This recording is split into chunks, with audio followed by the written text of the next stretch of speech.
Welcome back to Grant and Marissa. We're heading to South Africa for 5 days of safari in Kruger National Park. Think lions, leopards, elephants, rhinos, you name it. We'll show you all the wildlife, take you inside our amazing lodge, and share every unforgettable moment from this wild adventure.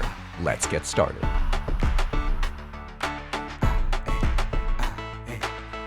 I would say this is our biggest This is our wildest trip ever. Yeah, this is the biggest, the craziest, the most exciting trip I think we've been on. Probably I've ever been on. Same. Yeah. Mm-hmm. We're about to fly to South Africa. Yeah, we're flying to Johannesburg, South Africa, but that is not our final destination. So the flight is about 14 hours. So it's going to be a long one. We're just going to stay at a hotel at the airport in Johannesburg overnight and be nice and rested for the morning. You somewhat buried the lead. Oh, where we're going in South Africa? Yeah, flying to Skakuza. Yeah. So, and then we are staying at Leopard Sands Lodge. Yeah. Outside of Kruger National Park because we're going to be doing a week of safari. Yeah. So yeah, we booked this a while ago. Essentially, we found that there was this new resort that opened up, owned by Marriott, which was Leopard Sands, and at the time there was I think it had been open a couple of months, and we got really lucky. There was some availability, and we had a whole bunch of Marriott points. So we're staying here for free. With our Marriott points, so that's pretty cool. We're staying 5 nights, so every day we get 2 safari game drives. So we get to go out in the morning. We get to wake up at nice and early at 4:30 in the morning every morning. I'm not thrilled about that part. We do. I think it's like 9 o'clock, and then we have sort of the rest, the middle of the day, and then I think it's like 3 o'clock we go out and do another drive. But it's gonna be exciting. But yeah, we're just in the boring airport right now, but we'll in the wild exotic land of Newark. Yeah, New but Jersey. we'll probably see you either on the plane or when we get to Johannesburg, and we'll keep you updated.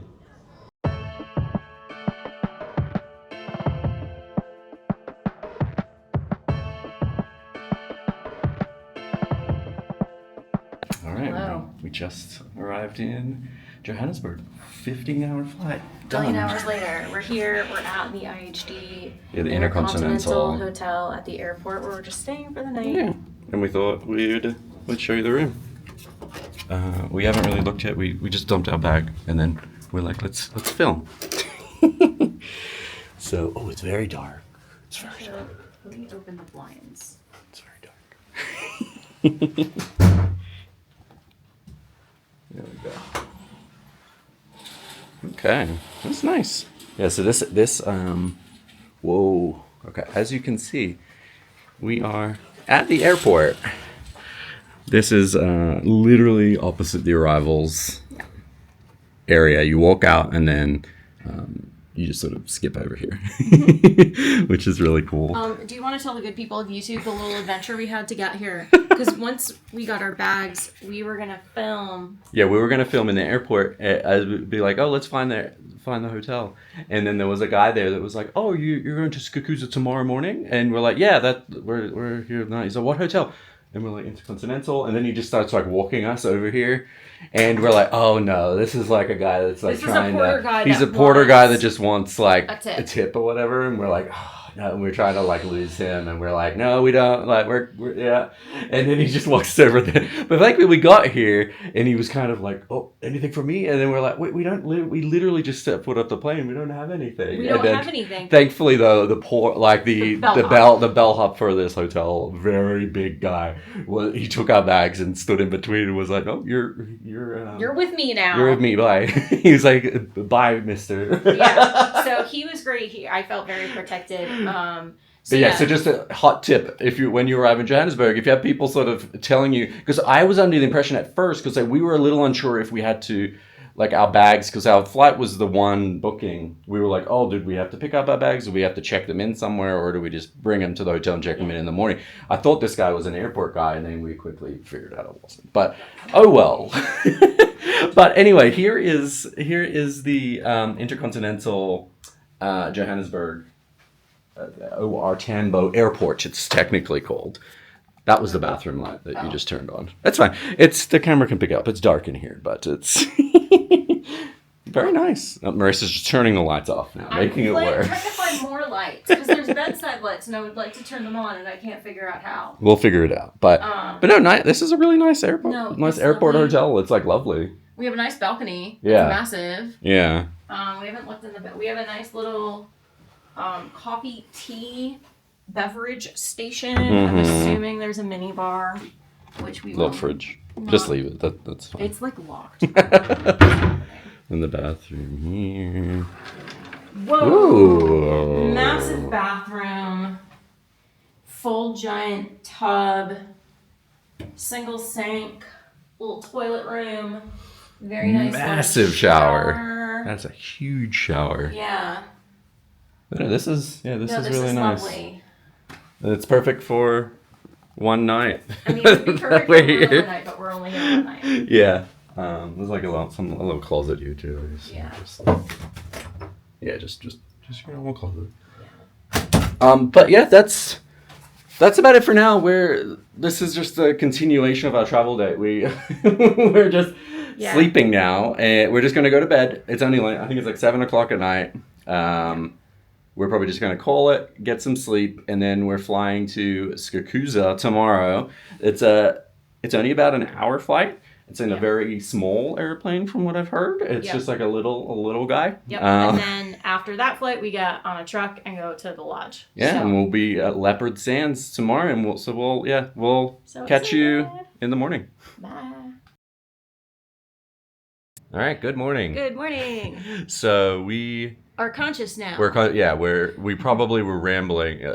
Future Grant might even, who knows what's going to be cut from last night, because we were kind of out of it. But nice and rested. It is it's about 7 in the morning. It's really beautiful outside.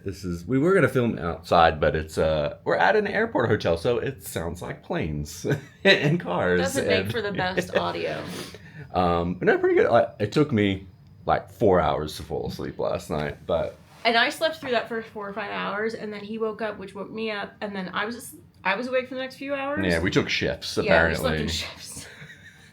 But still feel way better. I'm glad we did this, because now we only have a short it's like 1 hour the flight, so it's probably up and down to Skakusa this morning, and then we'll be nice and rested for arriving at Leopard Sands. We're not really exactly sure. Like we know we're getting picked up by one of their trucks.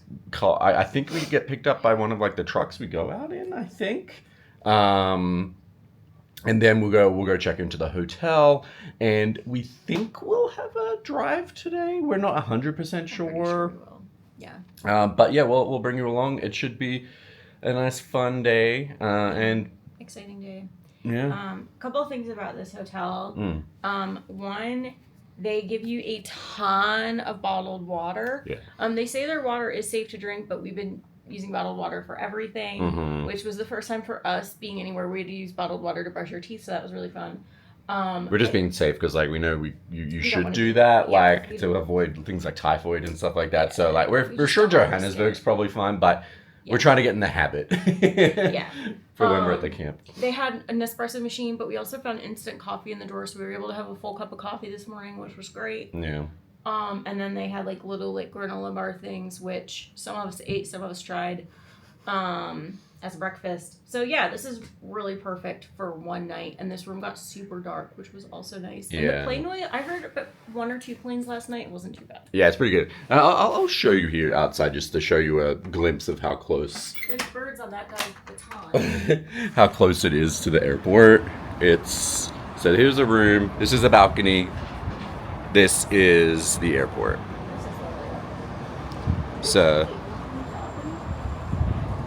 it's probably balconies below us, I think. But yeah, there's a nice little statue over here. We're not sure who this is. We'll look it up. And then it looks like there's another hotel over here, a City Lodge hotel. So it's as close as you can be to Johannesburg's airport. So nice and easy.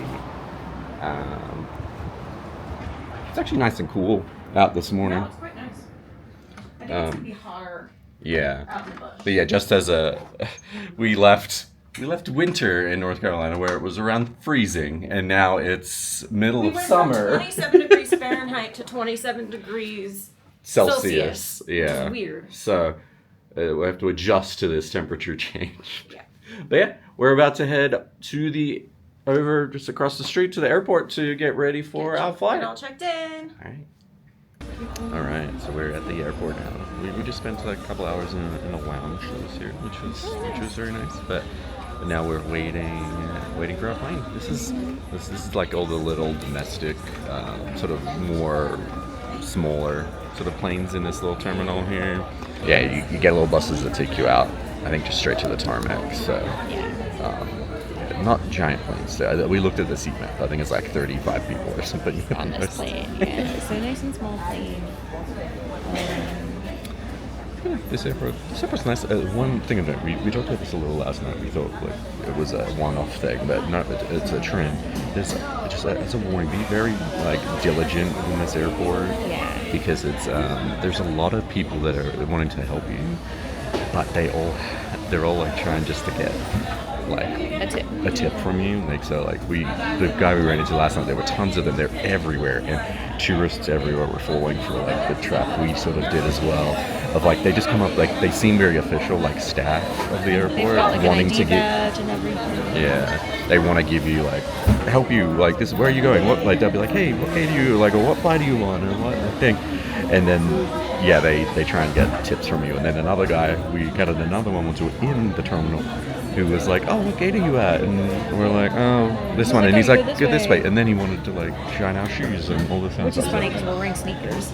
Yeah, so just be very diligent. Just like only go to like if you need help, go to the actual information desks. Yeah, and I think I said this last night, but like in case it wasn't coherent, like shout out to the bellhop at our hotel, because we got there and he like immediately realized what was going on, intercepted us, and like physically put his body between us and like took my hand and like held my hand. Yeah, he was very aware of what they do. Very protective. Mm-hmm. So like he was like, yeah, so just be aware, like, because especially for like Americans, we're used to sort of over the top like customer service people helping. Yeah. So when we encounter that now in some other countries, we kind of forget that like, oh, there's like they're probably after something, or like as I said, it's not necessarily nefarious. Like I don't think they're gonna like hurt you or anything, but they just want money. Like so. Which we don't carry cash. We don't carry tell cash. them that, they get very upset. Yeah, we like having some no cash. So. But anyway, we just wanted to give that little tip. Just be very diligent. Yeah. Just be aware of your surroundings. Yeah. But yeah, we're about to jump on our little plane in a few minutes, and we'll soon be in the air. In the way air. to Skakusa. Yeah.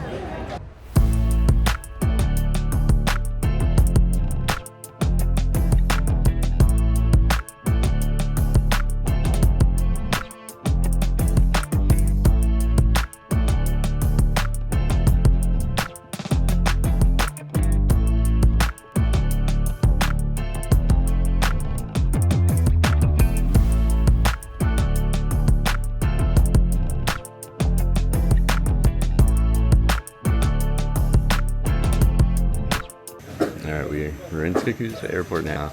Tiny little airstrip.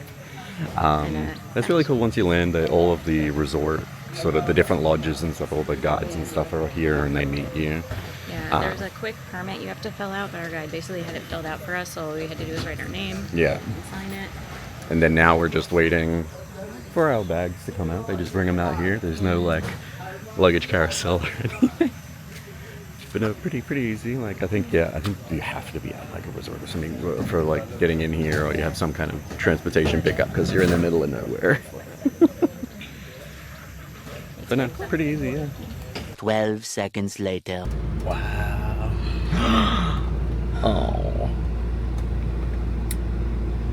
We're seeing a lion a lot quicker than I thought we would. Up in the window. Yeah. Can you see Marissa? I see him. He's like, Yeah. you should look right there. Yeah.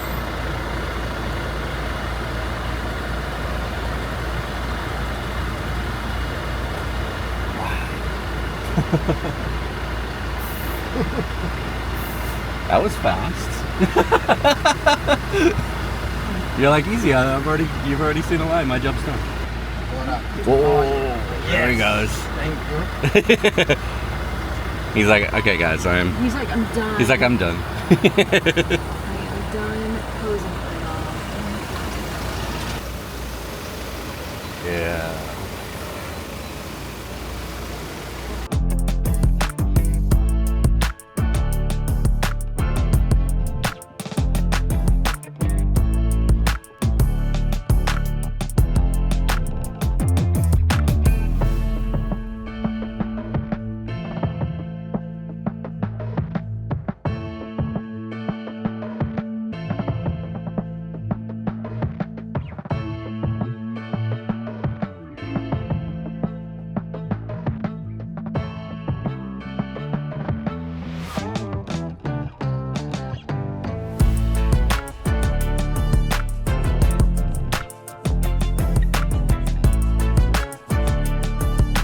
All right, so we've made it. We've made it to Leopard Sands. We just got showed around the resort. They just sort of checked us in. All amazing. Like they had sort of all the staff were there singing and dancing when we arrived. Yeah. And they sort of just quickly just did the normal check-in stuff, and then just took us here. And this is The view from our room. the Sabi River.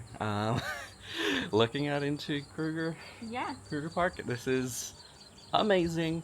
Amazing. We saw a mama Yes, we and saw baby so hippo while we were checking in. and our drive here was extremely eventful. We saw within like 2 minutes of leaving the airport, we saw a male lion just chilling by the side of the road, right? Mm-hmm. And then we saw, what else we saw? We saw a giraffe. We saw giraffes, zebras, impala. yeah.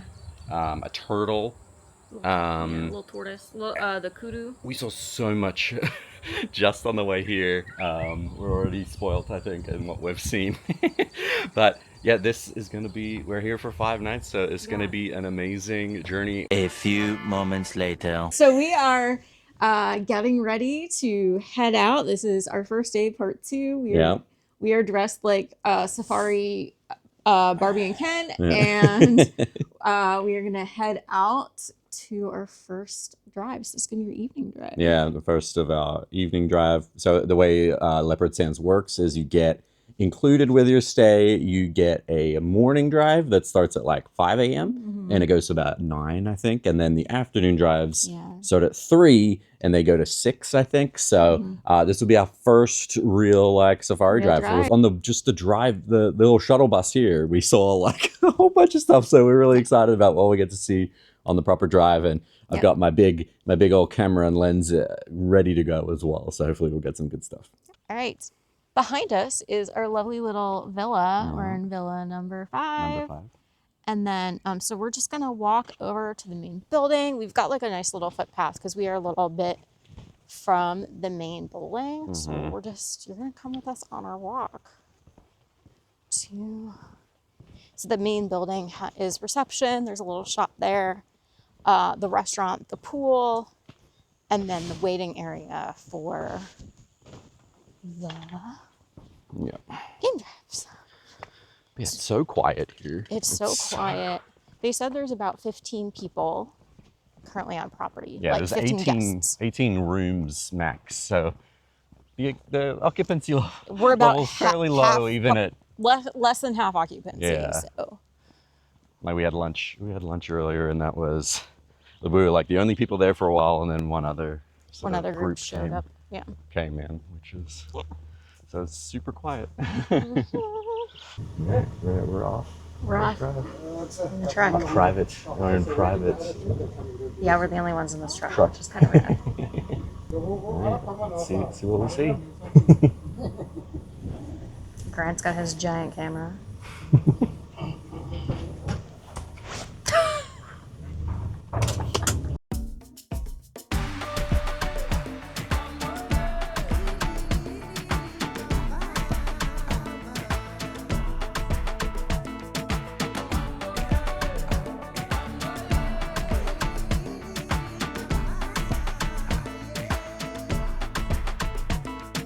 Hey y'all, so we are at the gate of Kruger National Park because Leopard Sands is about 15 minutes outside it, and so every time we go in we have to get a permit, which our guide takes care of for us. So he's just inside getting the permit sorted. It might be because it's the first time, first drive too. I have maybe. no idea, Maybe not but because it's the first time he has to go and get the permit. Then we maybe have it. maybe that's why we had to be in the truck by Yeah. ourselves. I don't know what's happening, but But we yeah. we just saw a crane and a buffalo, right? Yeah. On the river as we came here. So. Yeah. So we already saw some stuff, and he like literally stopped on the bridge for us to like. Yeah, he has great eyes. He has incredible That guy, eyes. Yeah. And the guy that was our who picked us up from the airport this Skukusa airport this morning, who saw the lion and all that stuff with us. So really excited that we get to hang out with him more. It seems pretty cool. And we are the only ones. I haven't shown this yet. We're the only ones in this truck. Like, it's just us and our driver, whose name is Becky. So still waiting for a permit. One quick thing is these safari trucks that we're in for Leopard Sands, and I've seen a lot of other ones like it too. It's literally a pickup truck with a rig on top of it with like seats, and like canvas doors and stuff. So yeah, it's literally just a pickup truck with a rig, which is interesting. So yeah, fun fact. Tip for the ladies. Yeah, so, tip for the ladies. Just saying. Might as well share. Yeah, I'll share. The roads are a little bumpy. What is that bird It's called? a strange. I don't know if you guys can hear that. There's a very strange.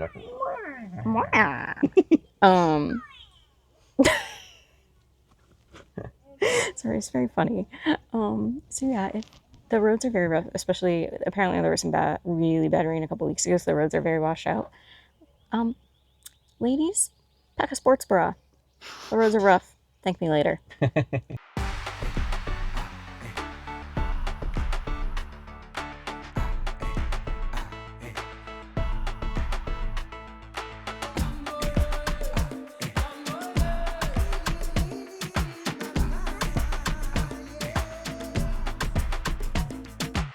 What we got? So generally, cars are stopped. Something's here. Look over there. Oh, in the tree. Oh my god, it's a leopard. Yep. For what? Maybe. I don't see it. It's in the tree in the distance. Wait. Let's do it. No, I don't see it. Which tree am I looking at? It's Beyond. bend down like that. Can you see? Oh, yeah. Yep.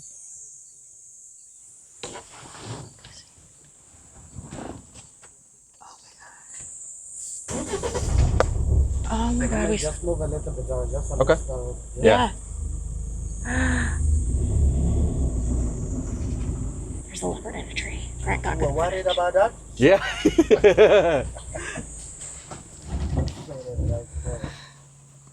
Oh, I need to not lean out of the truck. Oh, wow. Wow. Just chilling. It's just chilling in a tree.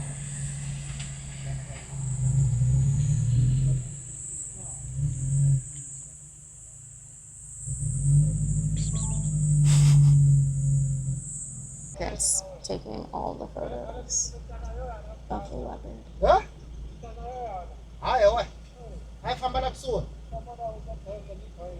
Oh, but. He's very serious.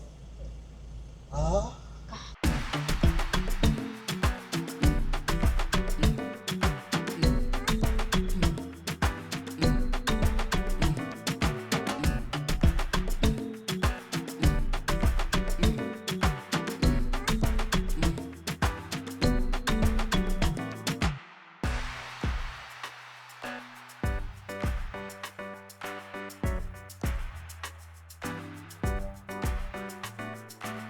So now we've got Mama Warhog, Baby Warhogs.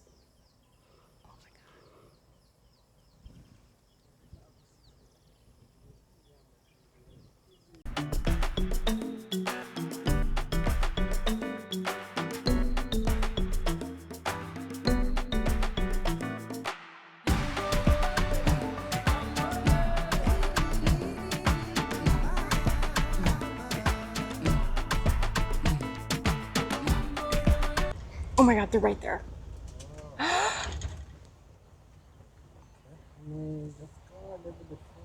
There's elephants. Right there. Like right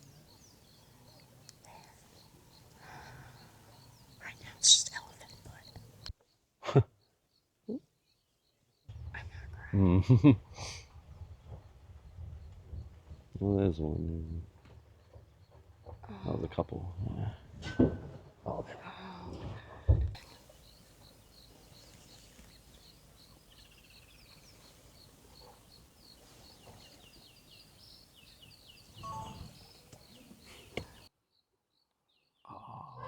Oh. Oh. That's so cute.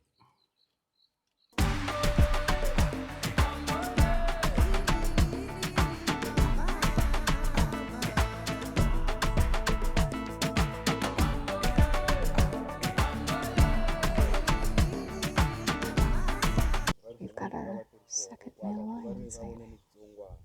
Sleeping under a tree. Nope. Did you just lay down? He just like flopped down very dramatically. So, this is a male and a female lion, and we're like 4 feet from them. Oh my god.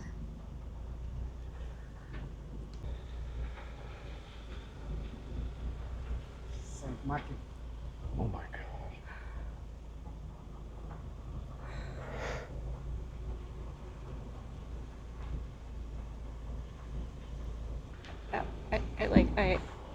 What is happening right now? This is crazy.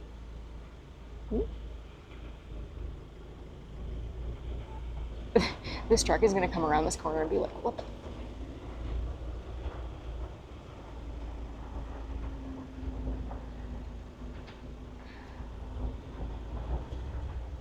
Oh my god, hi buddy. You are the coolest. I want the front shot.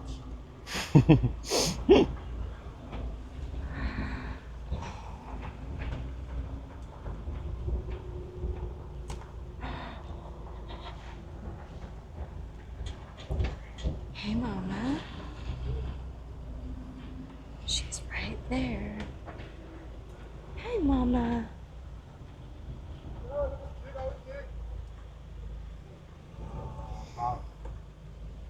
She's like, why am I surrounded? Like, what is happening? Whee! Don't stay there. Come now. Now come this side. Thank you.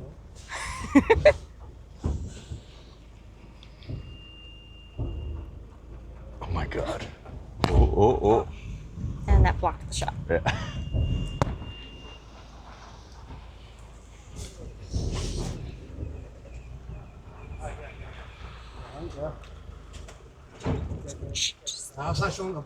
Okay, now she's laying Oh down, my god. just like in the road. Here's her male friend.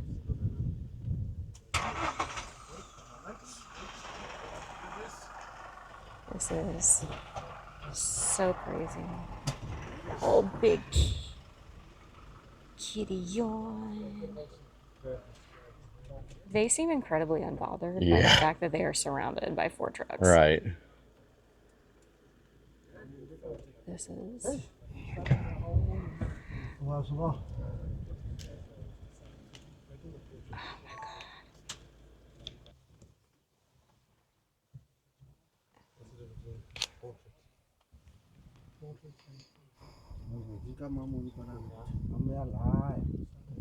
So we're waiting about 30 minutes now because this is a breeding pair of lions. They've left their herd.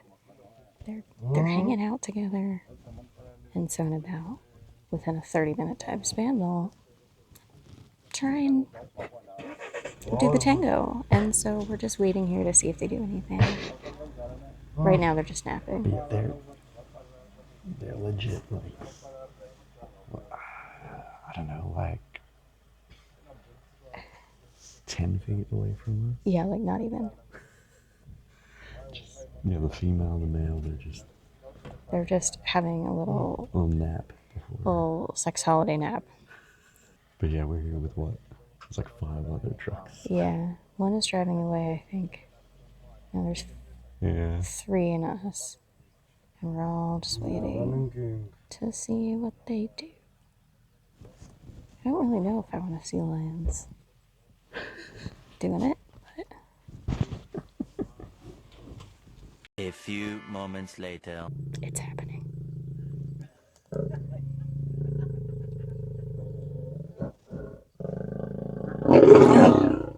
Whoa. I'm done.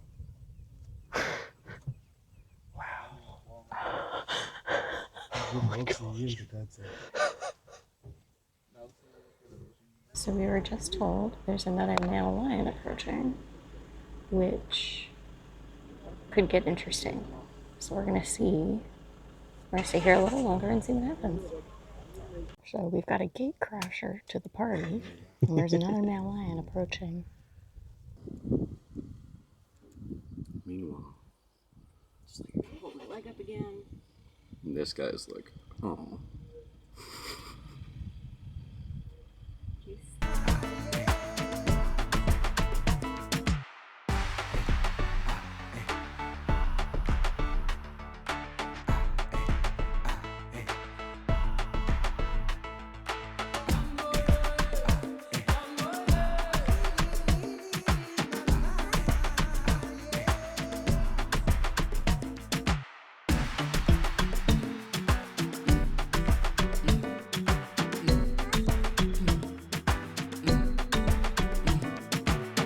There's some wild dogs here, and a mama with nursing pups. It's really cool.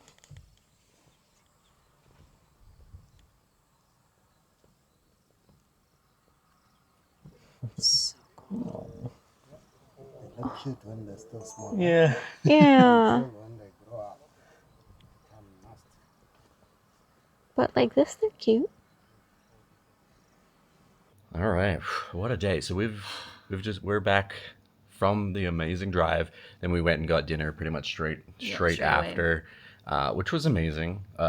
We've had lunch and dinner here today, and the food has been top notch. Yeah, the food's been amazing. I had seared salmon with like a bunch of veggies and a potato mash, and you had like chicken Kiev, yeah. And yeah, real good. And that, if we didn't mention it earlier, this resort it's all inclusive for everything except alcohol. So it's like, so we get breakfast, lunch, and dinner, as well as like snacks and non-alcoholic drinks, so like soft drinks and all that kind of stuff. And there's even stuff on the drives, which is really cool. They gave us little snacks, like in the truck, and even on the drive here this morning they gave us some stuff, which is really cool. But yeah, we just wanted to talk a minute about the drive today. Our first safari experience lived up to, it exceeded beyond every expectation we had. Like I was saying to Marissa, I think this is like, without a doubt, I think probably my like top travel experience of my life. Let's just like, so obviously we've had some footage. You've probably seen a whole bunch of stuff we did, but we'll just sort of summarize what we've seen today, right? So we've seen 3 male lions. And a female lion. We saw them also mating, which was... It got very Discovery Channel. Which was... that's just really cool. That is very cool. It was in the like seeing something like that in the wild. That is just like nature. That is just like so like you're just that was just a real hit home. That it's like, oh wow, this is like we're in the wild and this is legit. But so we saw that. We saw leopard. We saw elephants. We saw zebra. Giraffes. Hyenas. No, right? Were they wild dogs? They were African wild dogs. They were African wild dogs. Okay. What else? Blue wildebeest. Yeah, warthog and the babies. We're forgetting some things, but the water buffalo. From a distance, yeah. And then and we saw some different birds. Kudu, and then the antelope. The what do they call it? Impala, right? Oh yeah, impala. Not antelope. Yeah. They were very tame. Do you get it? Oh my god. The impala were tame. Oh my god. Okay, sorry, that's my like dad joke. Yeah, you're done. Go home. But no, actually, the impala are actually really cute. There are so many. There's so many of them, but they're like.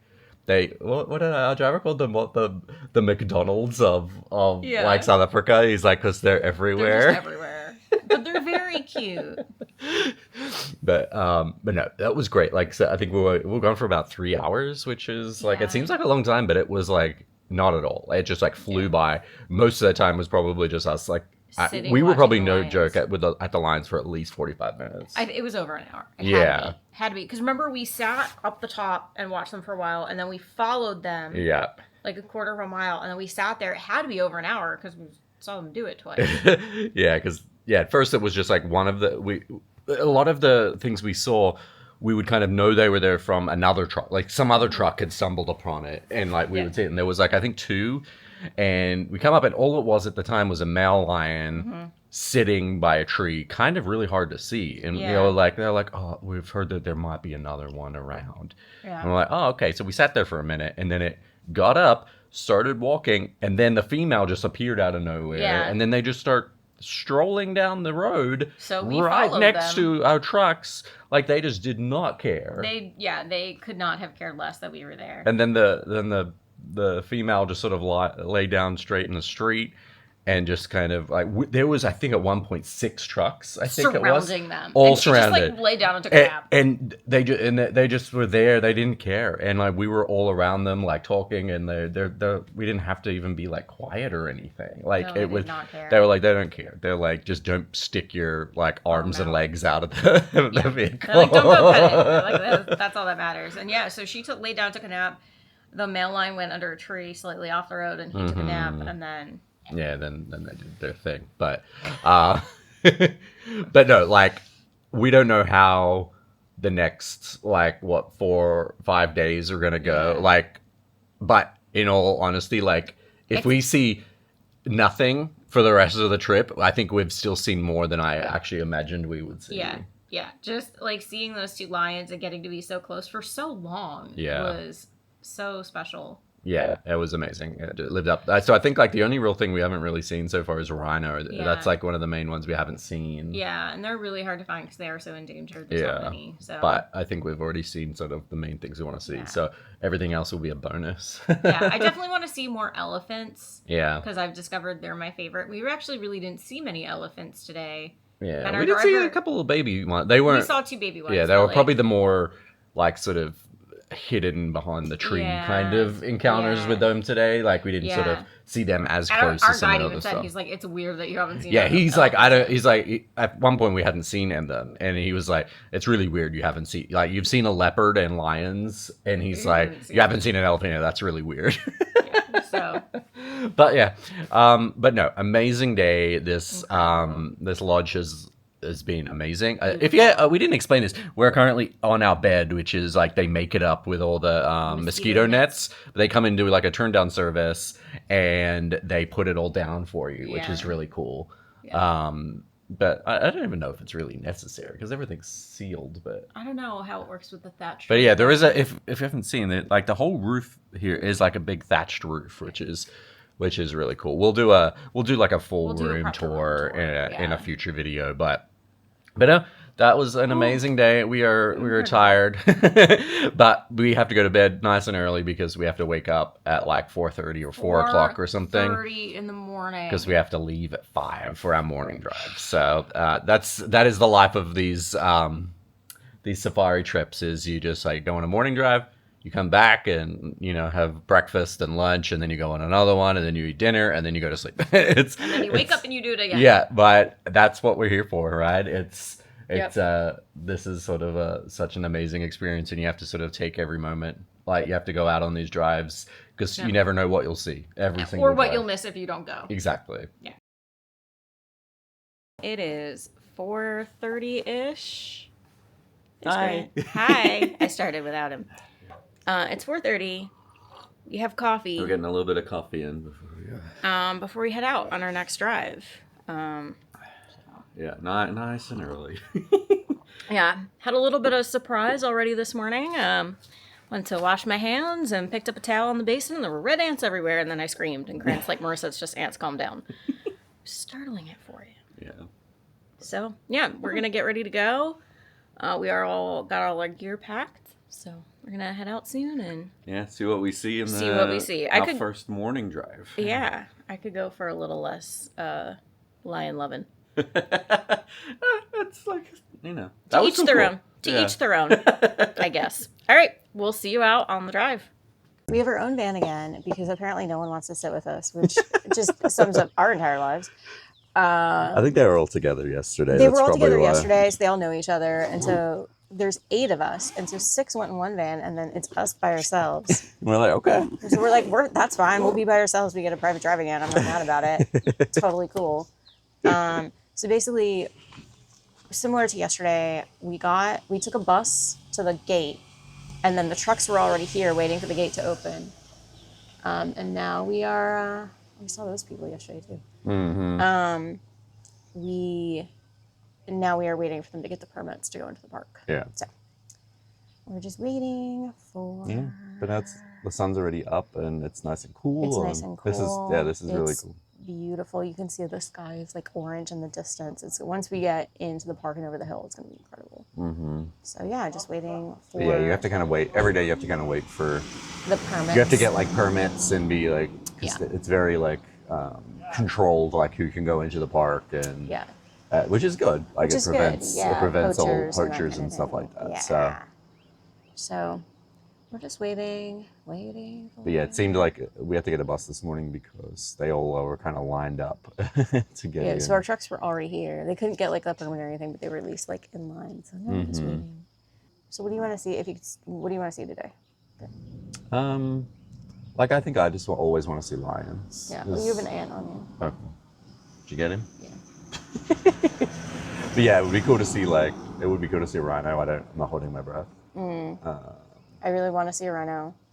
I could go for a closer leopard because I didn't really see much of the leopard yesterday. Yeah, and I think even some closer zebras. We haven't seen like close-up zebras. Yeah, that's true. Close zebras would be cool. Yeah. I could go for more elephants too. We didn't really see many. Yeah. Yeah, seeing I'd like to see like a bunch of them clearly. Yesterday they were kind of hiding and hidden. Yeah. So that's what's going on. We're just waiting. By entering the park, you acknowledge and accept the inherent risk of danger and injury, severe injury, and/or death. That no amount of care, caution, instruction, or expertise can eliminate the inherent risk of and/or of dangers. It's dangerous. It's real dangerous. Here we go.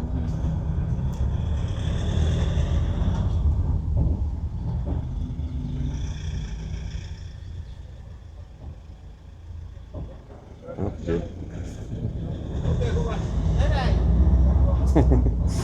She got some hyenas this morning. We do have brown hyenas. Mm-hmm. So, but this one is a spotted one. Brown hyenas are more dominant at the northern side of the park.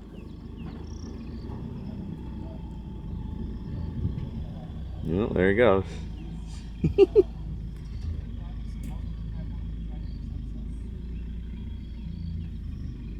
They love to scavenge because they can smell blood kilometers away. Wow.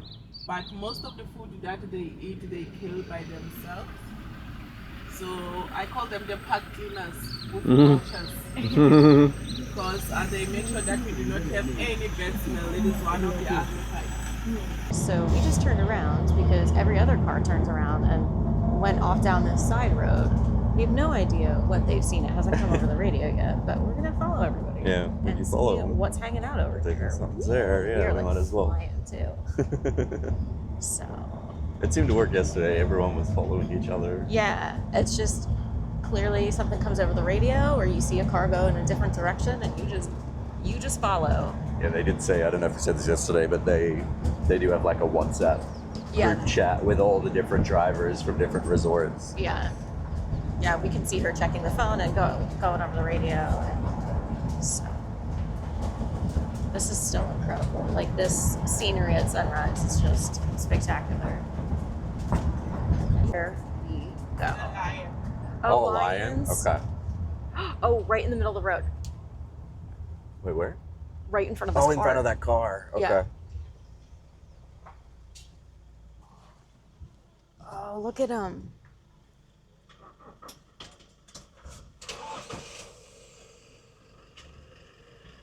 Behold, the second pair of mating lions that we've seen so far on this trip. Just having a little snoozy snooze.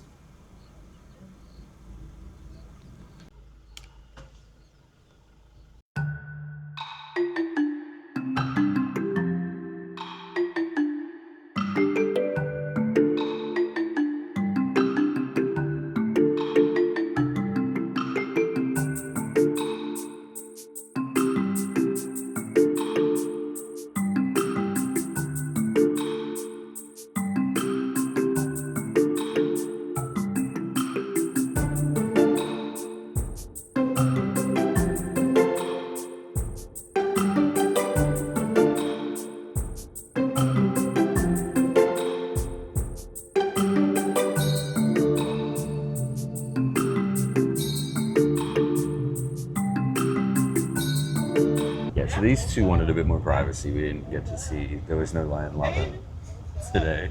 Well, good for them, you know, a little modesty. But that was like really cool, like the sun rising on the lions. He was so golden. That was awesome. Yeah. What a Like, way to start the morning. 2 days in a row now. A male and a female sort of mating. It's really cool. Yeah, I guess it's lion mating season. Yep.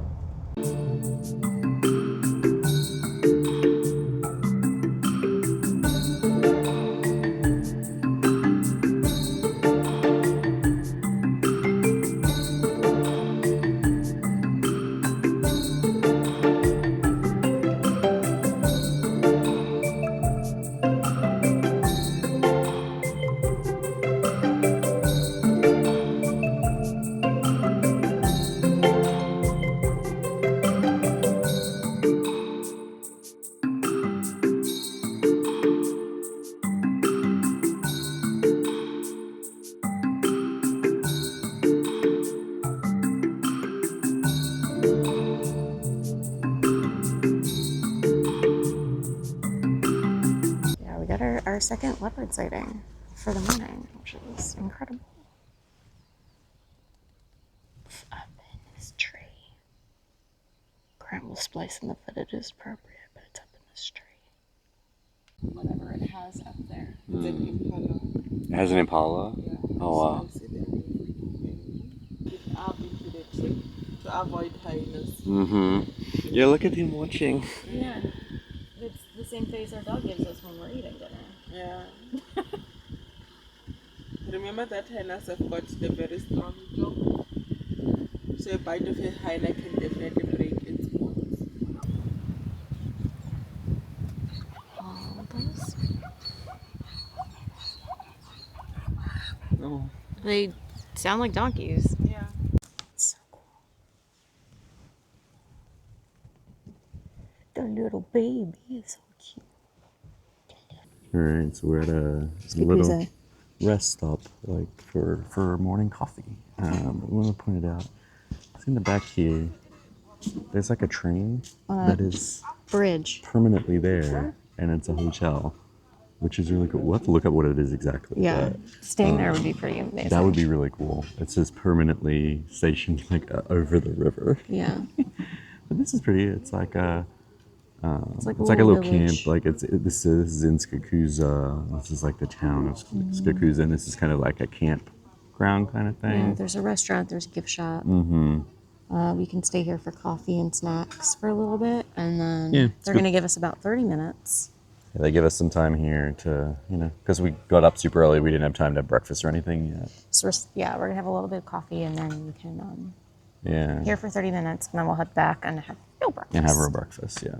And then we'll chill out and have lunch, and then get ready for afternoon number drive. 2. Drive number 2. Okay, so we're back from our morning drive. We just had breakfast as well after we got back. So it's like 10 o'clock or something like that. For context, we got up at 4. We got up at 4.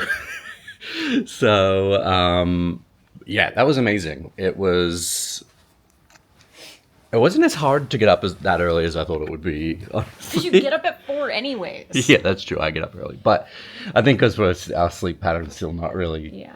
right anyway, it made it a bit easier. But no, really good drive. We saw, once again, 4 of the big 5. Mm-hmm. Yeah. And today we saw a few of those much closer than we did yesterday. So the lions we saw close again. Yeah, we saw another mating pair of lions. Wasn't quite as intimate as Yeah, they were a little more shy. last time, which is fine.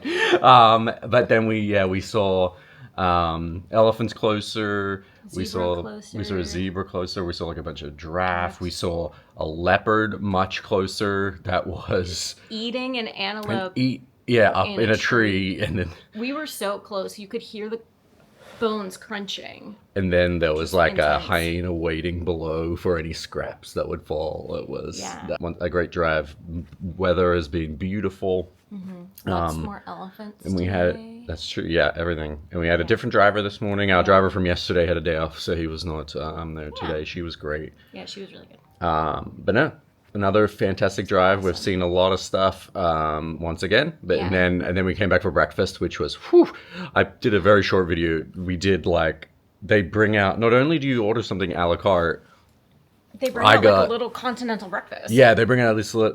It's all this like pastries and fruit and meats, and so we were like, it's kind of like a breakfast high tea. It was all like tiered, which was really over the top and extravagant.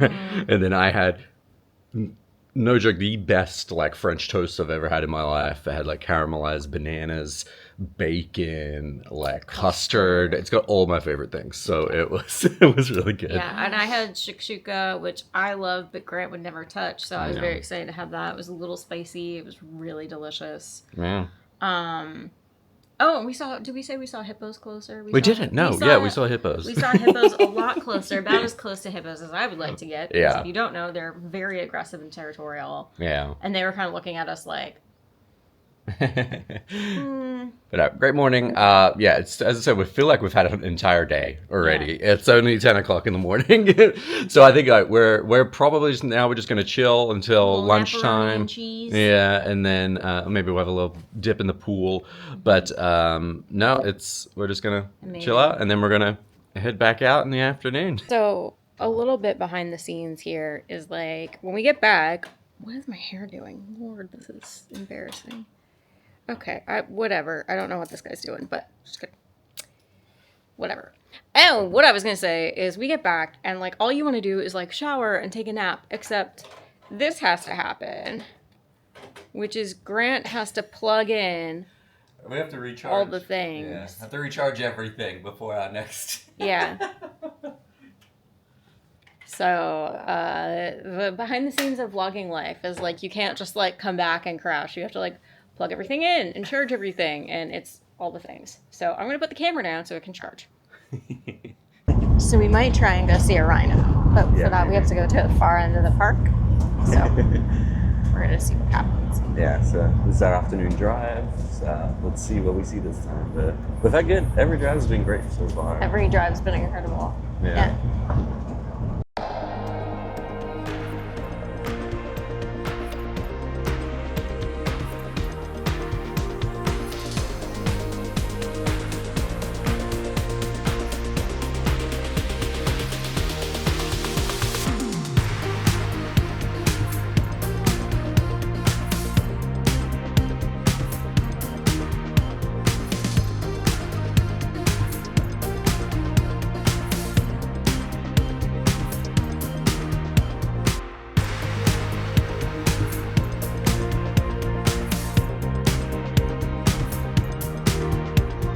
So we're an hour into our search for the rhino. No rhinos yet, but we got elephants.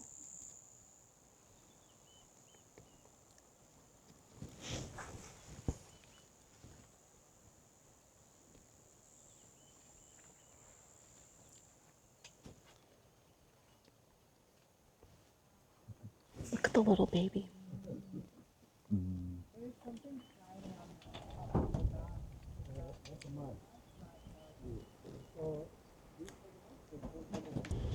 We got a big bald male elephant behind Grant's head. There he is. Hey, buddy. It's massive. Oh.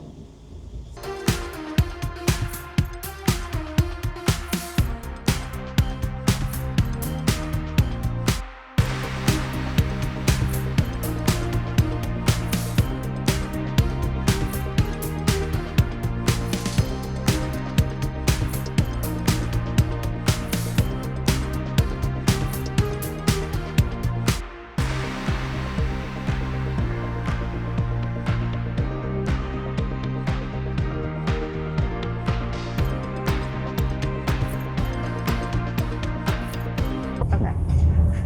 So So- right at the end, yeah. No rhinos. That's okay. Right at the end, we found a leopard. I literally put away my big lens, and I'm like, oh, we're not gonna see anything else, because. And I was like, oh, I'll take out my small lens and just take some photos. we're driving, then there's all these cars, and it turns out this leopard walking through, like on the ground this time, not in a tree, and it was in like perfect lighting, so hopefully my video came out. It was very last minute. I pulled the camera out, so hopefully it's good. I don't think Grant has ever changed a camera lens so fast. I'm just like, Marissa, hold this. I'm like, I don't want to. Incredible ending to that drive. All right, we're back from our drive, and now we're headed to dinner. And tonight's dinner is different. It's called Boma, which is a kind of like a pit section. Okay, so I actually know what a boma is. Okay. It is traditionally like a structure that humans would make out in the bush to like protect themselves from predators. But it's also become like a circle ceremonial dance thing. Okay. So we're gonna do that, and we're gonna have dinner there, and they're gonna do some dancing, and yeah, There's we'll see that. sports that we might be made to dance, which some of us are less than thrilled about because it gives us panic attacks. So we'll see what happens.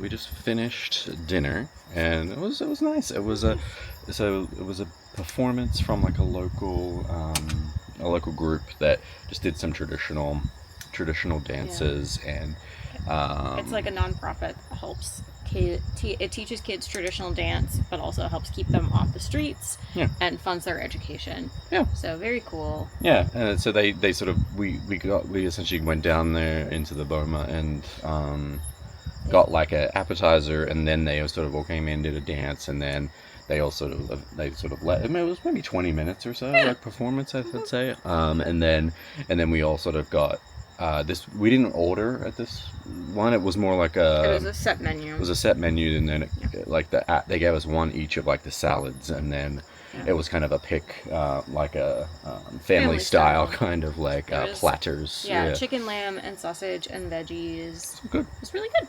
Yeah, no, nice evening. Nice little break from the normal sort of routine in the restaurant, because it is only one restaurant, so it's a little bit of a change of scenery, which is kind of cool. That's probably why they do it. Yeah, partially. No, another great day. Our drive this afternoon was not as successful as we were hoping, but it was good. We ended up right at the end getting that really cool like shot of a leopard, and like we also saw some like other stuff like up much closer than yesterday. Like we saw we saw like a much older elephant like really close, which was really cool. So we saw a bunch of stuff still super, like we were kind of talking about this on the drive. Even though we were looking for rhinos, but we didn't find them. It was we went to a different area, and it wasn't a lot of different scenery. Like it was a more grassy, some really different scenery today. Like in the morning we were more by the river and the water, and this afternoon we were more in the grassland. So we've gotten some like different, diverse. And it's like the drives are the drives are fun, and like they're peaceful, and you're having fun and feeling relaxed and like enjoying it no matter what. Like, and it was even if you don't see it. It was kind of even fun, like specifically looking for something too. We were like, where are the rhinos? And we're kind of looking for them. Like, we didn't find them, but it's like, we've got other days. We've got many other drives to do. So, but that's it for today. We're once again waking up at 4 o'clock tomorrow morning to do it all again. Way too early. Yeah, another really early morning. And today we had it combined with a nice little bit of jet lag that hit us. We both Marissa had the audacity to go to the bathroom at 2 a.m. Thank you for sharing that with the internet. So we both woke up at like 2. How dare I? How dare you?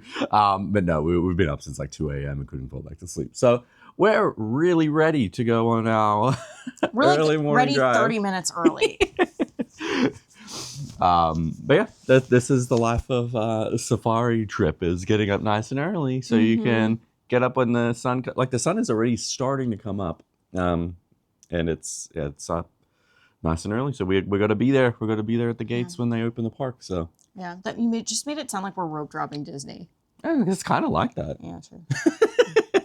Yes, so like our cars, our Jeep things were like there and at the gate in line, kind of ready. I think that's why they want us to get up so early. Is that That line, I'm sure, gets long. Yeah, that we're there and we're in the park like as soon as it opens to sort of maximize the amount of time we have, which is nice. Like I'd rather do that than sit there kind of waiting behind a queue of other vans, right? So, so yeah, we're headed out and hopefully we see some fun things. Let's cross our fingers that we see the final animal on the Big Five. The Big Five. The rhino. The elusive rhino. The elusive rhino. We're going to keep looking for it. But I think the other thing we talked about we want to see is we've seen a bunch of lions, mostly male lions and mostly breeding pairs, which is really cool. But I actually kind of want to see a pride of female lions. see all the ladies. See all the ladies. Yeah. I think that would be cool. That would be cool because they might be like hunting or something. Yeah, or there might be like cubs or something. Yeah, so. we haven't seen any cubs. That would be, I a would- little lion cub. I would You die. would literally cry. I would die. Yeah. So that's our hope for today. But we'll see what happens. I'm sure we'll see a whole bunch of stuff that we probably didn't even plan on seeing, which is the fun of a safari.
All right, we're back from our morning drive and breakfast. It was a quieter morning.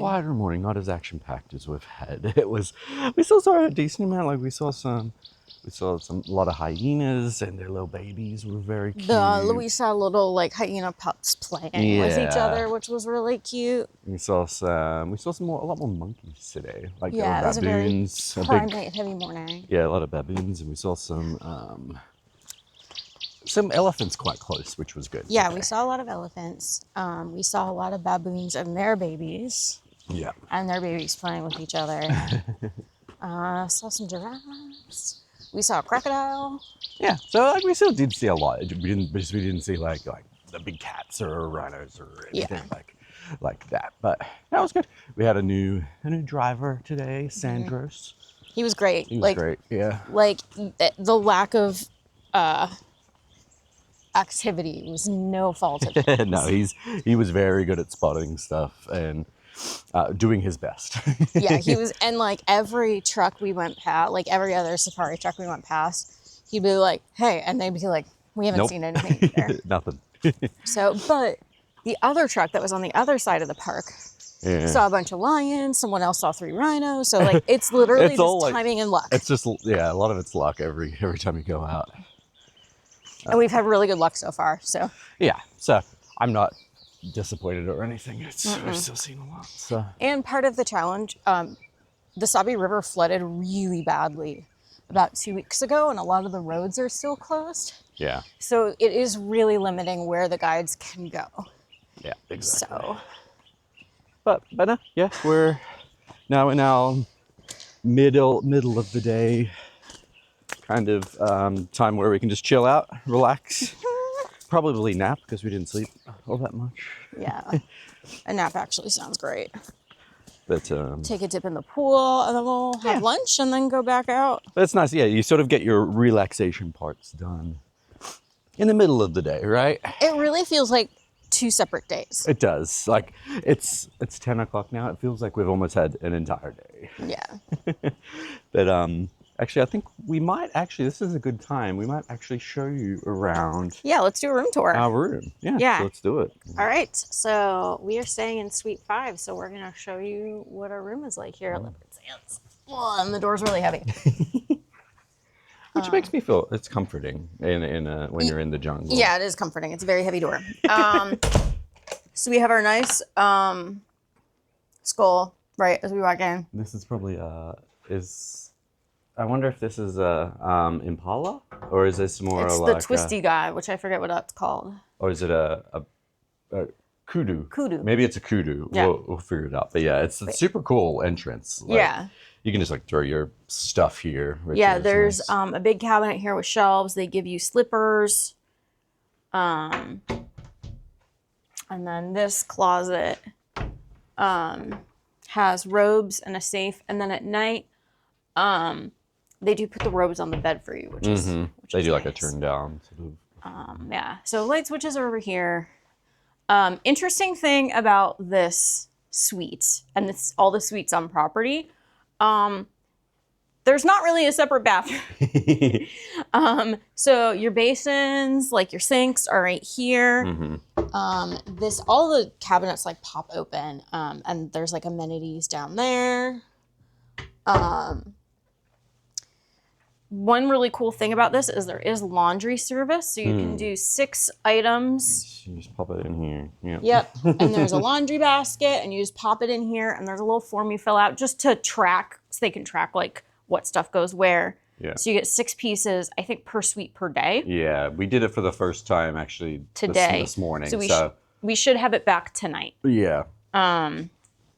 So that's just because you do get dirty, you do get dusty, you're putting bug spray on everything. So it's really nice that that stuff can be clean when we pack it to go home. Yeah, we did it last night because we had at a Burma dinner. We got a little smoky. They were like we got smoky. So we were like, oh, we don't want this to smell like all of our 'cause clothes. we really hate a smoky smell. So there's a nice big giant soaking tub, really which is nice. right against the doors to the deck. Yeah, so you can open this up if you want to sort of look out Yeah. at your nice view while you're in the bathtub, which is awesome. Yeah.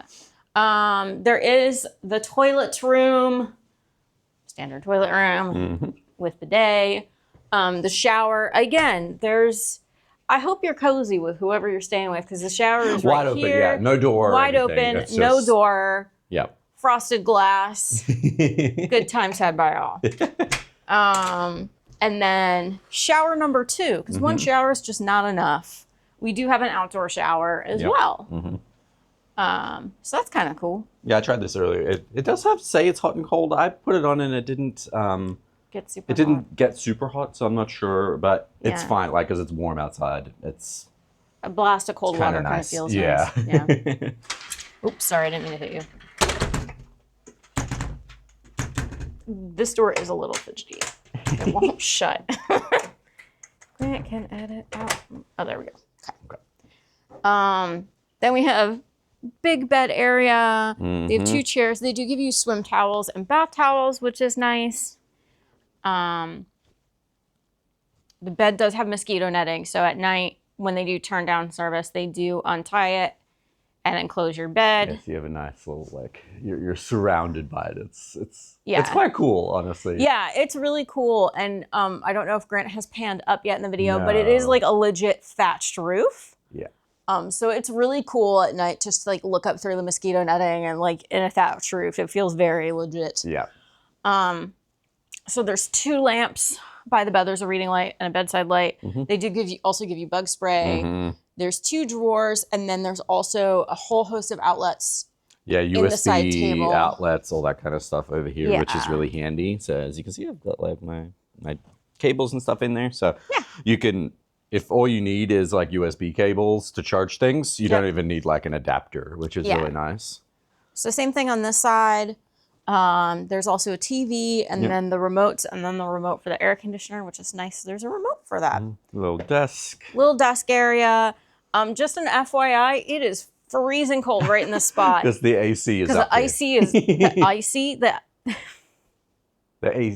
the AC is right there. Yeah. Or the icy, apparently. Which is good too, because it's like we are here in the summer right now, so it's pretty hot. It's pretty hot. So having a nice, cool room is great. Is nice, yeah. And then over here we have like a little kind of beverage station. Yeah, and all this stuff's included, which is great too. So you get because this is all inclusive for everything except alcohol. So there's like you get all these like little snacks.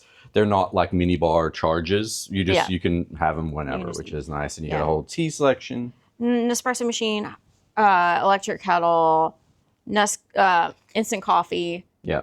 In addition to the Nespresso. Hairbrush not included. Hairbrush not included, that's fine. There's a mini fridge. Again, this is all included. Yeah. They gave us a cheese plate, which we haven't touched because whatever. A bar of chocolate. That's like some milk for like coffees and stuff. And then some like sodas. Some sodas, and juice and water. Yeah. They do give you tons of bottled water. Yeah. And then tons of water on the drives. We haven't actually had much of the stuff out of the fridge, but I'm pretty sure once you have it, they'll like stock it up whenever they come clean the room. Yeah, it's just cabinets. So we've had a lot of food and snacks, so we haven't really had to eat this stuff. Yeah, they just keep you constantly fed and watered. Yeah. It's great. And then one of the best parts. The best part of the entire room, again with the doors, is the deck. So every room comes with a deck like this.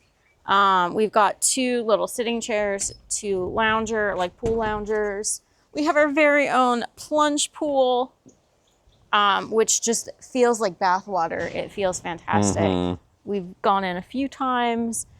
And then the beautiful, incredible view of the Sabi River is right there. What more could you ask for? Yeah, the view alone, I think, is... the view's spectacular. There's many times we've just seen there's been hippos in the water here. We've seen other reports of other times throughout the year, like people have seen elephants. We haven't seen them yet. I think because the river is quite high right now. I think if it's a little lower, you might see some of the elephants come through. Yeah, right? So because it's the rainy season, there's a lot more pockets of water around the park, and so they don't have to congregate by the river as much. Yeah. Which is partially why it's been harder to find animals. Yeah. Because they just have more sources of water. Yeah. But no, this is amazing room. No complaints. It's perfect. It's been great. We're in like a couple days. What are we day? This is our second full day. Yeah, and it's been amazing. Yeah. So one other thing I wanted to know while we wrap this up, right down here, like literally 6 inches, maybe a foot from our balcony, is the electric and barbed wire fence. Yep. So you're safe. You're very safe. Also, there is a pretty intense security process when we come. Oh yeah. When we leave and come into. Yeah. There's always like guards at a gate. At a locked electric gate. So they scan every car in and out. Yeah, it's very secure. they know all the drivers obviously, but every time they check like their ID and then they scan the car and like everything is checked. So it's like super safe from like it's safe from everything, like people, animals, everything. You're in a very gated, like secure. You're about as safe resort. as you could possibly be. So it's awesome, yeah. But no, it's been amazing so far, and we're beautiful. excited we're gonna spend a couple hours here before our next drive and chill out and relax. Gonna go nap.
Hello again. All right, so we're back for my second drive. We just had dinner as well, so which was once again amazing. The restaurant here is like Top notch. phenomenal. Yeah, like everything's been amazing. But we was had a nice. It was a nice quiet dinner tonight because like half of the resort left today. There's 6 people, including us here right now. Yeah. 8 people, No, 8, but including only- that couple. Yeah, there's another older couple here that haven't been on the game drives. I'm not sure what their deal is, but they're kind of only emerge like At at dinner dinner. time. I don't know what they're doing, but they seem lovely. But no, yeah, I think like 3 separate couples left today. Yeah. So our game drive this afternoon was we only had 1 vehicle. It was like 6 of us in there.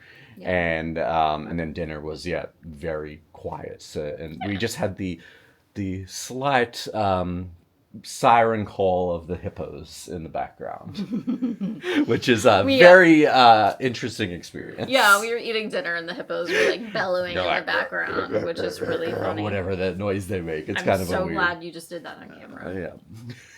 But no, just about we today, like our second drive wasn't all that successful either, unfortunately. Yeah. It was a quieter day. We just missed out apparently on, I think it was 3 female lions Pride and a of male. Lions, yeah. They were right at. I'll put the little clip here. Like, there's a clip that was really cool. I really liked it. It was all these like impala.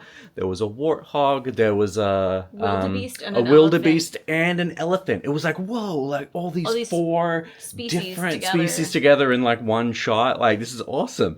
And we all were like, this is great. And then we kept driving. And then about like 20 minutes later, or 30 minutes later, Sandros, our driver, was like, you'll never guess what like has just appeared right there. He's like, all these lions. They were apparently, when we were there, they were hiding in the bush. So they like, Waiting.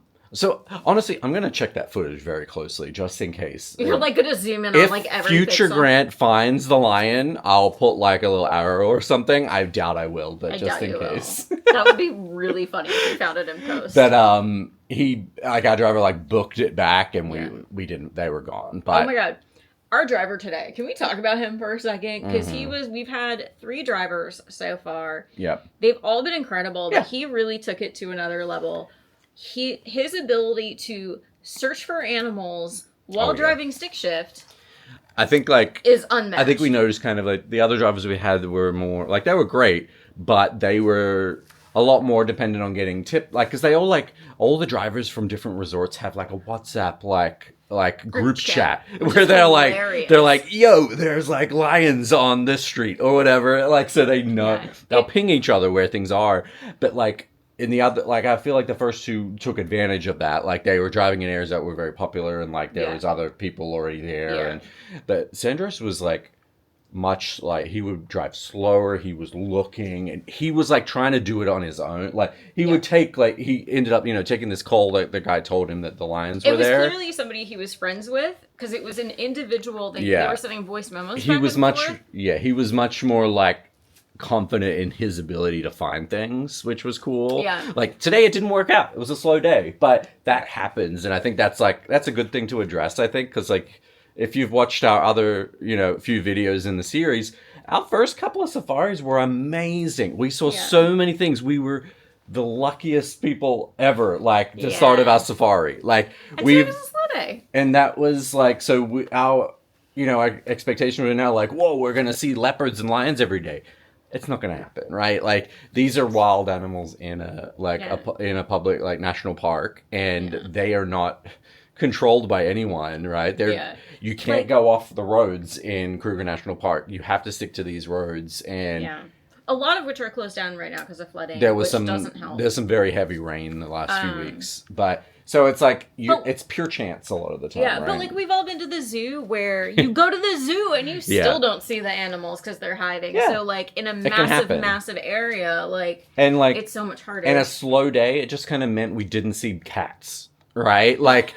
We saw tons I can go like of a day without seeing my own cat in my house. Yeah, like we saw so many like elephants and giraffe, and like we saw like the closest we've been to elephants today. Closest we've been to like some hyenas today. And the little babies were so monkeys, cute. like the baboons. Like we saw like some really good animals today that we hadn't like the rest of the cats. Yeah, so I think it's like make sure that's what we were talking about is like we're here for 5 nights, and we think that's like a really good amount of time. We're only halfway through or whatever, but. Seems like a good amount of time to ensure you're gonna get like you're increasing your odds of being sort of happy with what you see on the drives because every day is different, right? But yeah, this has been it was still a really good day. Been a great day. It's a little slower but still amazing. Like I would take this over literally anything else. It's great. I could be at work right now. Right. Literally right now it's 8:00 here. I'd be at work. Yeah. But yeah, Sandros, our driver, seems like really like driven and like determined. The last thing we haven't seen is a rhino to get the big 5. And he basically was like, when we get in the park, I'm booking it to the south side, which is where the rhinos live. He joked that he's like, tomorrow we're going to see a leopard and a lion sitting on the back of a rhino. He's hilarious. He's great. He also, like, he does this little, like, kind of grandfatherly giggle when like he sees baby animals. Oh yeah, he was actually I think that was that's a good point. I forgot about that. That you can tell he's like a very gentle if soul. Something was really cute and like he's probably seen these things like thousands of times and he's like he's like look how cute the impala is or whatever. Yeah, like it was really cute that he obviously loves his job. Yeah. And is very good at it. I can see why. Like this would be a great job. And so his ability to track is incredible. Like we said it before. But like there was stuff like a kilometer or more away and he'd be like up on that hill over there's 4 giraffe and some wildebeest. And I'm like, I have binoculars. Yeah, and then he's like also behind the tree on the right there's a zebra. Like he's like there's like all this stuff like, there. You are spotting this while driving. I have binoculars and I'm just sitting here and I can't see it. Like I don't know one time we were driving down a road and he's like there's a warthog behind us. I'm like, do you have eyes in the back of your head? I don't know how he does it. But yeah. Incredible. I can see why he has the job that he has. Yeah, no, he's amazing. But yeah. Anyway, I think we're rambling. We had a great day. It was awesome. Another awesome day at Leopard Sands. It's our vlog. We can ramble if we want to. Yeah. That's why if you're still here watching, you probably like us rambling about our adventures. All right, good morning. It's 4:15 once again. Outrageous. No one should be up this early. Morning routine for me. Shot of Nespresso. And some instant Nescafe. So I just double down on my coffee in the morning. Marissa is just regular, but... Just regular Nescafe, to clarify. Just as soon as we wake up, just to try and... try to be somewhat normal. I will add that they do... My brain's not awake because I haven't had the coffee yet. But down at the lodge, they do have someone at the bar, not for alcohol, but they'll do coffee drinks, and they have like little grab and go pastries and fruit. So before your drive, you can get a cup of coffee from them, and Yeah, but we just like to do a just like a preemptive cup of coffee because by the time we get down there, yeah, we only have like a few minutes before. Like we'll have like 5 or 10 minutes, but it's like I And I prefer don't- to sip on a cup of coffee for while I'm getting ready and stuff to sort of enjoy trying it. to drink it in the bus or the truck just seems like a bad idea. So, coffee is life. But yeah, new day. It's what is it? It's Thursday. Yeah. So it's like we've got 2 full days, Full days left. Yeah. So Sandros was threatening last night that when we get into the park this morning, he's just gonna floor Book it it. for the south side, which is where Mhm. rhinos and lion herds are. Lion prides are. Mhm. So I think that's the plan for this morning. We'll see what happens. Yeah. Speaking of you were talking about prides and things. Terms. Have we told people what the terms we discovered for giraffes This is are? one of my favorite linguistic quirks ever, and I'm Yeah. a language nerd. Uh-huh. Okay, so animal group names are just fun in general, but giraffes have 2. If a group of giraffes is standing still, it is a tower of giraffes. And then if they're moving, it is a journey. And I Yeah. just think that's beautiful and weird. I love it. It's super So, weird, but it's tower cool. on a journey. Yeah. A little animal fact for you there. The coffee cup's burning my hand. But no, that's once again, it's hard to sort of say in this intro what we're gonna see today. We just once again have to go out. Just gonna go and for it. See what the day will give us. Yeah. Hopefully it gives us a rhino. Yeah. So wish us luck once again. Even if we don't see a rhino or cats, it's still It's gonna still be gonna be a great. good time. Yeah. But let's cross our fingers for something fun. Yeah.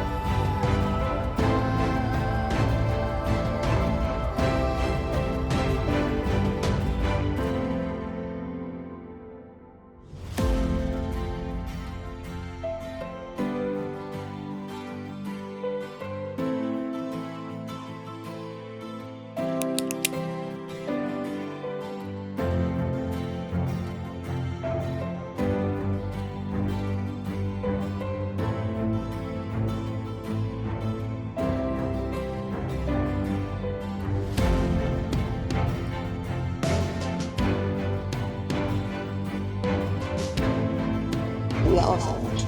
Unforgettable.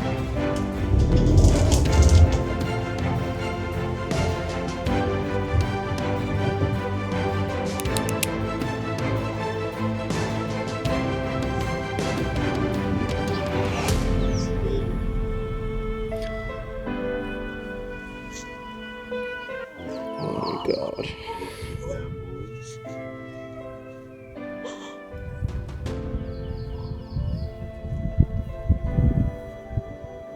Oh.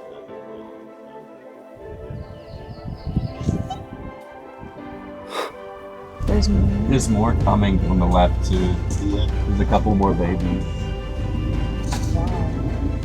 That baby is so stinking cute. Whoa.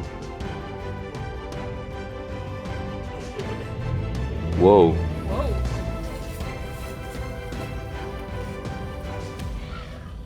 Whoa. Oh.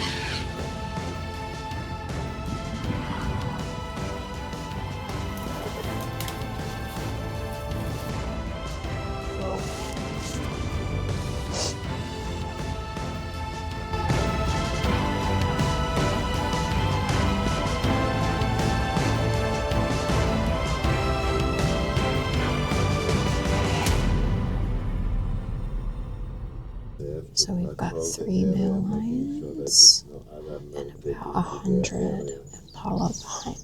So if they come across a fight, they will join up with them for a few days. So there's one lion looking right at us, one behind this bush, and then one under that bush.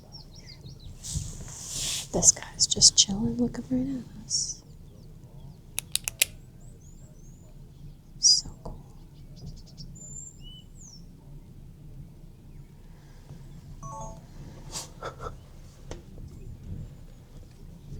You sleepy.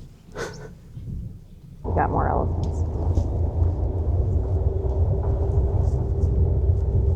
There's a big man coming. Can you smell it? Oh, wow. So it's in mast, ready to mate. That's why it's following those female, checking if it's anyone that she's ready.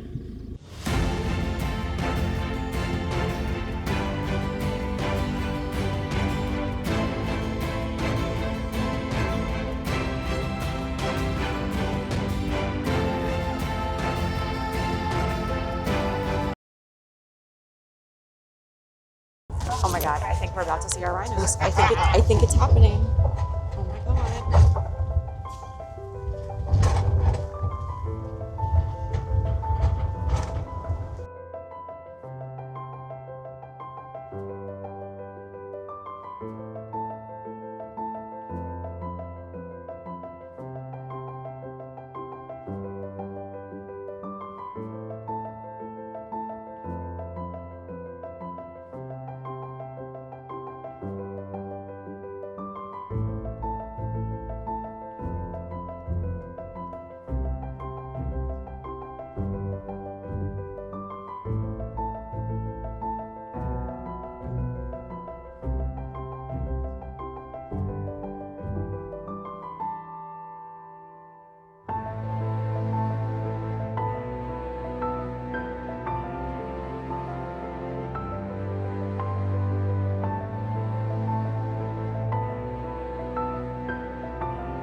We are back from our drive. An amazing drive. Like, Was that the best drive yet? oh yeah, 100%. I Yeah, think. I Like, think so. I think aside from maybe the first one, like the moment, like that sort of lion moment, the first time was very amazing. But this as a whole. Yeah. So yeah, we saw all big five. We finally found our rhino. All 5. So we finally found our rhino to make it that we've seen the big five. But not only that, we saw all big five today. In one drive. It was really cool. We finally saw rhino, and we saw 4, including not a baby, but a 1-year-old. Yeah, so the day started out, like the drive started out, we saw a buffalo, and then we got in, we were driving, and I spotted a leopard up in the tree. Whoa. Not the, not our guide, not anyone else. Very proud. I found a leopard up in a tree. Which is really hard to do. And then we found like some amazing elephant moments. Yeah. today. We Like, saw a little baby. little like, baby. what did he say? 2 days old he Something thought? like that, yeah. Like, And they- so tiny. And then they all were like crossing the road in and the front of moms us. were having to like keep the babies under control because there were several little ones. And then, yeah, then we saw like a large like male that was in heat. Like, Well, males don't go into heat, but he Well, was like ready to he mate. was ready to go looking for a female in heat or something. Yeah. And then we saw these 3 male lions just chilling Chilling. out, relaxing. And then we finally found the rhinos. It was an epic drive. Incredible. Especially after a kind of slower one yesterday. So Yeah. And something when we were getting ready to go on safari, you always hear, oh, like every drive is different. Yeah. And I don't think I really understood what that meant because and now I know, like there's such a big difference between like yeah. seeing elephants grazing and then seeing what we saw today of like the bull checking out the ladies, and then also like the moms herding the little ones and like alerting each other, and like it's it was you see different behaviors, and I don't think I fully understood that. For sure. But no, amazing drive. We still got another one today. We have another one, and okay, so shout out to our driver, our guide Sandros. He is absolutely incredible. Best of the best. I think he has eyes in the back of his head. He can see, he has so much knowledge about the animals, but also like the stuff he can see while driving a stick shift on these very dangerous roads is just it's unbelievable. Yeah. But yeah, we're gonna go probably take a little bit of a nap, maybe have a relax by the pool while we wait for our next drive this afternoon. And then also this morning when we woke up, well, actually all night long last night, we heard this like groaning sound, and it's the hippos in the river out behind. But it sounded like they were right outside our I don't know how villa. close they were, but they were Loud. very loud, which is very amazing and surreal. But yeah, we'll catch you all in a little bit. So it's 2:45. We are heading out to walk down to the lodge for drive number 2. Yeah. How it can possibly top this morning's, I don't know. Yeah, expectations are low now because it's like, well, how can you get better? Yeah, we're just going in like whatever we see, and it's going to be amazing. Yeah. There goes Sandra. Hello. There goes Sandros in the big truck. Well, he's like, I'm retired now. He's like, I did it. I've done the ultimate drive. Yeah. But yeah, we'll see how we go. See how it goes.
All right, we're back from dinner, but another day is complete. But we had it was actually a really nice afternoon drive. Yeah. It wasn't quite as jam-packed as the morning. No, it started off really quiet, but Yeah. ended well. Yeah, it ended really well. Like, so we got the two main kind of takeaways we got from it was like a huge herd of elephants. Absolutely massive. Was With it a like little baby. was it like maybe 20 or something? It was at least It was 2 like dozen so many elephants. and a little tiny baby, and like we just kind of sat there for a good like 15 minutes just like and they watching just, all these like, elephants. More elephants kept coming. So that was awesome. And then also our wonderful guide, Sandros, he found a pride of female lions who had some of their cubs and stuff, and they were all just like chilling under a rock in like some shade because it was quite hot this afternoon. But he got like a tip from one of his buddies and about where these lions were, and I think he just had the instinct to be like, I know like of a place that they probably went because they were in this vicinity. He went, drove there and found them, and no one else was there, and then like about 10 minutes later, a whole bunch of other people discovered it, but he was there first, and we got a good, like, uninterrupted view of them before other people found it, which was really cool. And that was one of the things we sort of wanted to see. Was the pride of female lions. I would like to see them closer. Yeah. We were pretty far. They were kind of, the rock they were kind of in was at the bottom of a dried riverbed, and so we were up back on one of the banks. So I'd love to see some closer, but, like, it was still very cool. Yeah. And shout out to Sandra. So what we found out, can I talk about this? Yeah. So he's been a guide for over 30 years. Yeah. And he has been at Sabi Sands Private Game Reserve for most of his career. If you don't know much about like South African safaris, that's like the sort of one of the pinnacle kind of private game reserves to go to.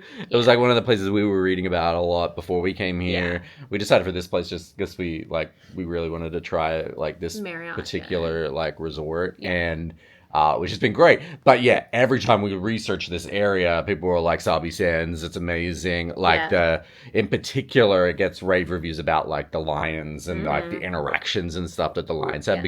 And you can drive like off-road there. Because it's a private reserve, not a national park. The fact that he was this guy was from there for so long means he's pretty damn good. His instincts are incredible. He just like there was one point today where we saw a male elephant, like a lone male elephant by the side of the road, and he was like, we drove away, stay here. And then he was like, I have a hunch, and then we went back and there were more elephants, and he was like trying to sniff out the females. Yeah, it was even the same thing with the herd of elephants we saw later. He knew to just kind of wait there. Yeah. He was like, let's just sort of sit here and watch this. I have there's more coming, and they're gonna cross the road, and they did, and like they just kept coming, they just kept coming, and I think and we saw his sort of expertise this morning too, like being able to find like the rhinos. He knew the exact area that they're almost common in, and he's just very knowledgeable, very aware. Like I think we found like the first couple of days our guides were great, but they were more like, I think, more reactionary to like the other, like either using the group chats that the other drivers use or being reactionary to seeing other drivers parking in places and stuff like that. But he is like very much taking the lead and like finding this stuff. Yeah, it feels like a lot of the newer guides are maybe going to hone their skills by relying on like the WhatsApp group chat, which we know is a thing. Our guide talked about it. And even like Sandros uses it too, but I think more selectively. He had to learn it before he had that as an option. Right. So I think he's just And I'm really sure good they're at all trusting his going to get really instincts. good too. I think if they have any kind of conversations with Sandros too, I think he's a very he's clearly he's so amazing. about what he does. We were talking to that one of the hotel managers at dinner, and we were sort of talking about today, and she was like, "Oh yeah, he's amazing, and he's like one of the best in the business." And so that I think that's a key thing about this resort. Like we'll probably do like a whole wrap up video of the resort in general, but I think like the game drives are the thing you're coming for. So having that be really good and having a great experience. And it's very clear they did not want to skimp on that. Yeah. They really did their best to find the tried best. to recruit the best of the best, and they absolutely did with Sandros. So it was a really good day. Yeah, a great day. And we've got one full day left tomorrow. But so we'll catch you in that one. Hey, good morning, everyone. We thought we'd start the vlog outside because the sun is already rising a little bit today. So there's actually some light out here. It's like, this is an amazing way to wake up every morning. Yeah, this is our back deck in case it's not clear. Yeah, this is our deck. I don't think you can quite see. There's like a little pool there and all that kind of stuff. It is our last full day. Yeah, so we leave tomorrow, but this is like this is our last full day of drive. We're undecided if we're gonna do a drive tomorrow morning or not before we leave. But so we'll make a call at the end of the day because 5 days in a row of 4 a.m. wake up calls is quite a lot, especially before we fly. For 15 hours. Yeah, well, it's a lot more than that because we're flying to Johannesburg, and then we have like a long layover in Johannesburg. So it's probably going to be like an entire 24 hours of travel tomorrow. Yeah. But anyway, we have one. That's tomorrow's vlog. That's tomorrow. You'll see that tomorrow. But we have one final day. So one final day of drives and nice food and this amazing scenery. So, there's the hippos. I don't know if you heard that, but that's our little hippo friends that live in the river behind our. Yeah. But yeah, we got another early drive this morning, which I feel like the morning drives have been slightly more eventful. So I'm looking forward to. Because it's cooler, so the animals are just like waking up and are like going back to their dens, and it's a little more active. So yeah, good. Should be good. So let's head out and see what we see. Yep.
Yes, we just had the best leopard encounter.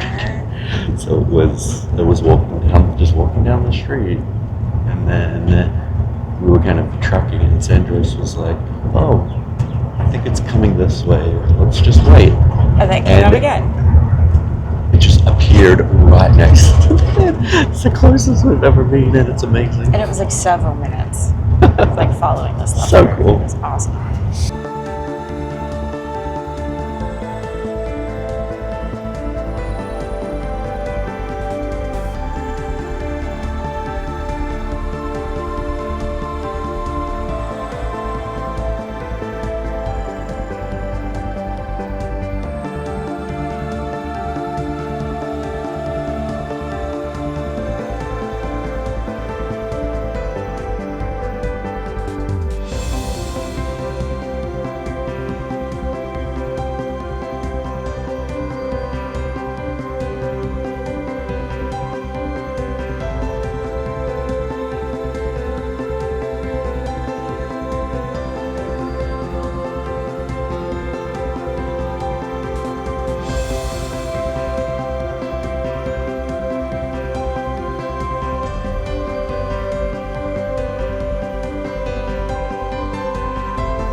Hey everyone. Hey everyone.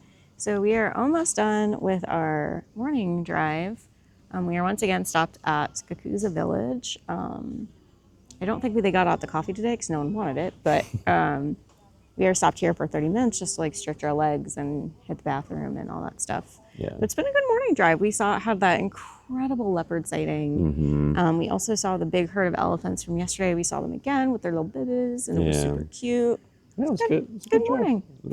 Not too crazy, like sort of yesterday's, but the leopard encounter alone was Made it. insane. Yeah. Like being that close, and it was just like our driver was kind of like, look, it's heading this way. Let's go around the corner, and we're just gonna wait. We're just gonna wait. And we waited, and It came out right in front the of the leopard truck. just popped out right there. It was not scared of the trucks at all. There was the one we saw yesterday. We almost saw again this morning, and it was scared off by some trucks. And he was like, "Yeah, this one just seems to be scared. It's not like used to the trucks, but this one did not care." He said a lot of times it's because of like whatever area of the park they grew up in, like whether they grew up near trucks or not, kind of dictates like how skittish they are. Mm-hmm. So this one did not care at all, was not scared at all, and it was just like trotting along the road, like so. Amazing. Like we tracked it for several minutes. It was incredible. Mm-hmm. So yeah, we're gonna wander around here for a little bit, and then we're gonna get back in the trucks. And I don't know if we're gonna do more driving or heading back, but we'll see. All right, we just finished. We got back from our drive, had some breakfast, and while we're here, we thought we'd show you a little bit around Leopard Sands. It's a small sort of main communal area, but we thought we'd show it off like so. Yeah. One is the view. The view, and everything is kind of centered around this view, right? So if you look here, this is the entire sort of like, this is the main restaurant area. There's more space inside there the is more restaurant. space in here. So if you want to be inside, if the weather's bad or something, you can. But like most people just sort of eat out here because it's like it's massive. It's so much bigger out here too. But then there's also like lovely. there's also there's whole plenty of like seating areas and stuff like that. There's a whole lounge area. They have like cornhole and like big Jenga and like those kinds of things. Yeah, too. and then there is like, this is just like the communal pool space, which I haven't really seen anyone using. We have seen literally 0 people over here. Because it's like everyone has their own plunge pool, but it is nice if you do want to come and hang out over this side. And it is nice here too because there is an uninterrupted kind of view without the railings, which I kind of didn't even notice until right now. Yeah. Yeah, we haven't like stood here and like looked out. Which is that is a benefit, I think, of this. Yeah, for sure. This pool. But yeah, and then so essentially over here are half of the rooms. So 9 of the 18 rooms are kind of in that direction. As you can see, there's like the little road, and then the other half where our room is over the other side of the central living. This is just kind of like, this area is very This is central. sort of the central hub, and then everything is spread out in a line along the river. Mm-hmm.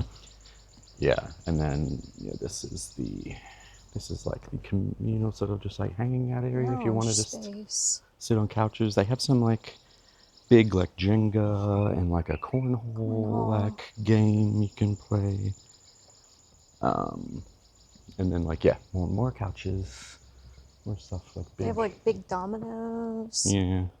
This is cool. We and haven't then really like been over here. like a nice little garden and stuff here. They even have like nice blankets out. So like if you're here in the on season when it's going to be cooler and you want to hang out here in the evening, like you can kind of like snuggle up. It's kind of nice. Yeah, and then so this is sort of the little road here that goes up to, as we said, like half of the rooms. Yeah. And then this is the kind of central communal area here. So this is where you'll get sort of picked up for your drives and all that. Yeah, like a little waiting area. Yeah, this is so this is the little waiting area for your game drives. So you can come and just sit and wait up here. They also have several go-karts called Bush Uber. Yeah, so which I think is hilarious. These are the golf carts. So if you don't want to walk, you can get into one of these, and then there's like a little gift store in here, and this is the front reception, and that's like the whole. That's the whole main hub. That's the whole main hub of it's fairly small and condensed. Everything is sort of focused on your rooms and your drives. Yeah, so this is where your game drives will pick you up. Come and go. Like the trucks will come. Either the trucks will come directly and get you, or like a shuttle bus will take you to the gates. And you get in the trucks there. Yeah. As you can see, this is all just pathways. We'll show when we get to some of the rooms. We'll show you. But and this We had some footage of this the other day, but see this sort of fenced structure here. This is the Boma part of the restaurant. So I think they do it a couple times a week. Yeah. We had it on, I think, Tuesday night. Yes. Which was nice. But yeah, so it's actually very small, but it's perfect because you actually aren't here that much. Like we were talking about this yesterday, you're sometimes at drives for like 7 to 8 hours. A day. A day. Not all at once. Split up. Like split up. So the morning you're not here, the afternoon you're not here. So you're only really here for a few hours in the middle of the day. Yeah. I mean, when you're sleeping. And then, that's about it. Yeah, and then you sort of have dinner. So when you're not like eating meals, yeah, there's only sort of like certain down periods, and you're probably in your room and like resting and stuff in those periods. So, so yeah, as you come up, this isn't ours, but this is one of the there's little pathways along here that will take you to certain rooms. There's pretty gardens everywhere. Yeah, they have a lot of gardening staff. Yeah, there's always gardening staff doing stuff, making it be nice, gorgeous, nice and pretty. It is really beautiful and like very peaceful and. Oh yeah, it's super quiet. Like you don't. So quiet. And they say like we're here when it's fairly quiet and no one else is really even in rooms near us. But as you can see here, this is one of the banks. So see, there's like suite 6 to 9 here. Along the river, we're in room 5, so we're in the next group cluster. The next sort of section. But yeah, I don't even think there's anyone in our group of rooms. I think there's maybe right now. I think someone just left, but I think there's maybe there's 4 couples here right now. Yes. Which is very that's a small amount. I think there's 18 rooms, so it's only 4 rooms. So only 4 rooms are occupied right now. I think at the most when we arrived there was maybe 15 people or something. Yeah, and now we're so down there to were 8. more people then, and then some people leave, and then some people come, and so there's always a bit of a rotation. But yeah, so this is our little pathway, which takes us down to our rooms. There's also like a main sort of road part where the golf cars and stuff can go down, but this is a little closer. And you don't have to walk if you don't want to or can't. No, you can ask them at front, Yeah, right? You can either call them from the room to pick you up or just ask for a ride at the front desk and they will you can get the bush Uber. Yeah, and they've offered that all the time to us, but we like the walk, so we just we stroll. As you can see, we've only been walking for a couple of minutes, so it's... And we have one of the furthest rooms. Yeah. There's only 4 that are further, and they're all right here. Yeah, so this is our room here, number 5, right at the edge, so you don't have anyone on your left, and there's just one room on the right. But as you can see, they're all like detached, so you don't share walls with anyone. They're very private. They're all private. You can see they're all nicely kind of spaced apart. And when even if it was full, right? Inside or on your deck, you literally can't see anybody else. No, they have walls, like concrete barriers, so you can kind of see here. This is the outdoor shower. This is the outdoor shower right here, and then that's next door, and you can see that's like a concrete wall, and that's where their pool and stuff is. So you can't see, and you can't even see in from our. It's honestly more deck. Private than our villa in the Maldives was. And you can see on this side, because we're on the room right at the edge, which I kind of like for even more sort of privacy and the view being unobstructed. You have nothing. Yeah. Nothing to the side. So if you definitely can get one of these, I think they're pretty awesome. It's awesome. It's super private, super quiet, and minus the hippos. That's kind of it. There's nothing really else to this resort. It's simple and all you need though. It has everything you need. It's only got one restaurant, and but for how small it is, what they've been able to do is for every single thing pour an enormous amount of attention to detail into it. Yeah. So it's small, but everything is exceptional. Mm-hmm. For sure. No, it's been great. But yeah, that's our little tour of Leopard Sands Kruger Park. Yeah. So if you want to see the madness that it is when waiting for lions, look at this.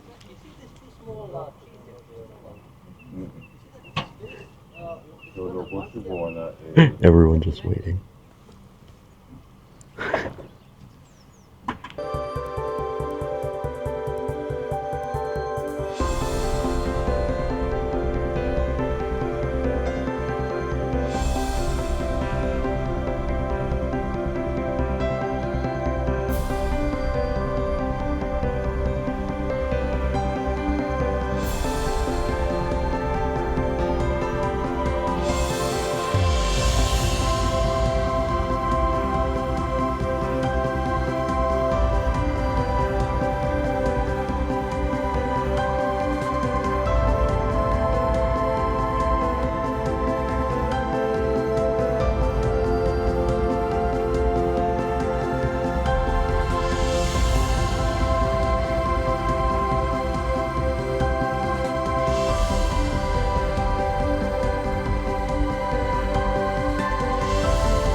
Okay, so there are finally elephants out behind our room from our balcony. I'm gonna take this camera out there so you can see it.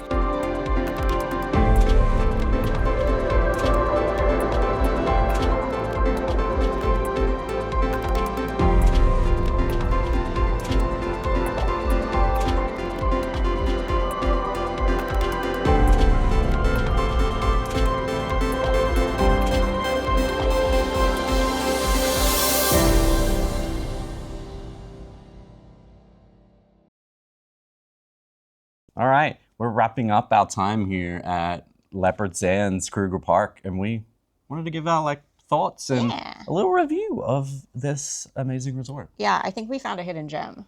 Yeah, this has been, I'd say it's far exceeded our expectations. This was a kind of a spur of the moment. Like we booked this like a year ago, but when we booked it, it was very like we actually didn't have plans to do a South African safari. This was always a trip I think we were very intimidated by planning wise. It was like, we'll do that one day when we feel ready. Yeah, one day. I need to plan this for years, and it's going to be like so much work into all the details. And we just sort of stumbled across it while looking. We had some Marriott points to use, and we were like, let's look at some places that have Marriott hotels. And this popped up, and it was brand new at the time. It had just opened. Just opened. And we're like, oh, that sounds like an easy option to sort of take our first step into South Africa and safaris and all of that, right? Because it's our first time here. Yeah, first time on this continent. Yeah, exactly. so yeah, we felt like ahead of us coming here, there wasn't much content on YouTube about this hotel. There was no information. There was barely any room tours. There was barely any information at all. I found one Reddit post. So we hope that this video and our entire sort of series has been really helpful for you guys who are thinking about coming here. And so we wanted to wrap it all up with a review of our experience here. Yeah. Right? So do you want to start this off with, I think, the most important part about any kind of South African safari trip is the safari and the drives. Yeah. So the most important thing. Yeah. So the drives have really, I mean, we've said this after every single one, but like they've truly been incredible. I don't know what I expected, but whatever expectations I had, it has blown them out of the water. They've really clearly invested in superior guides, particularly Sandros. I think quite the hiring coup. Oh yeah. For this. As if you, I think we talked about him a little last night, but if you haven't seen that video, he has been a guide for over 30 years. And I think most of those 30 years before coming here were at Sabi Sands, which is a incredible, from what we've heard, private reserve here in Kruger. So he knows his stuff and it shows, right? But I think that just shows the level of care and sort of how they prioritized their drives and the experience of that and how everything kind of revolves around that as the key thing you're here for. Yeah. Every evening they ask you, are you doing the morning drive? After every morning drive, they ask, are you doing the evening drive? So they can plan accordingly. Yeah. Every drive, so they give you a meeting time, which is almost always 5:15 a.m. and 3 p.m. Yeah, it might vary on the time of the year you're here. Yeah. We're here in January, so our time has always been, our drives leave at either 5 or 5:15, and then they get back around 9:30. It's not super strict. It's like it's a certain time around then. And then and then the afternoon drives start at 3, and that you'll generally be out of the park by 6:30 because that's when the park closes. So you have to be out. You have to be out, or you're going to get fined well, the drivers or the company's going to get fined. Yeah. So that's the general sort of protocol. You have to wake up, you have to sort of meet up 15 minutes before. Yeah, we either get a bus or a van to the park and then get in the trucks there, or our first drive we got in the trucks here. Yeah. But the trucks are actually super comfortable. Like, yes, you're on bumpy roads and you're bumping around a little bit, but for being in a truck for 3 hours, it's actually extremely comfortable. They're like brand new. I think these trucks, the seats are really cushiony and nice. There's only 3 seats. There's only 9 seats. 33 seats wide, 3 rows. And then all of our drives, have only been 2 a row at the most. Yeah.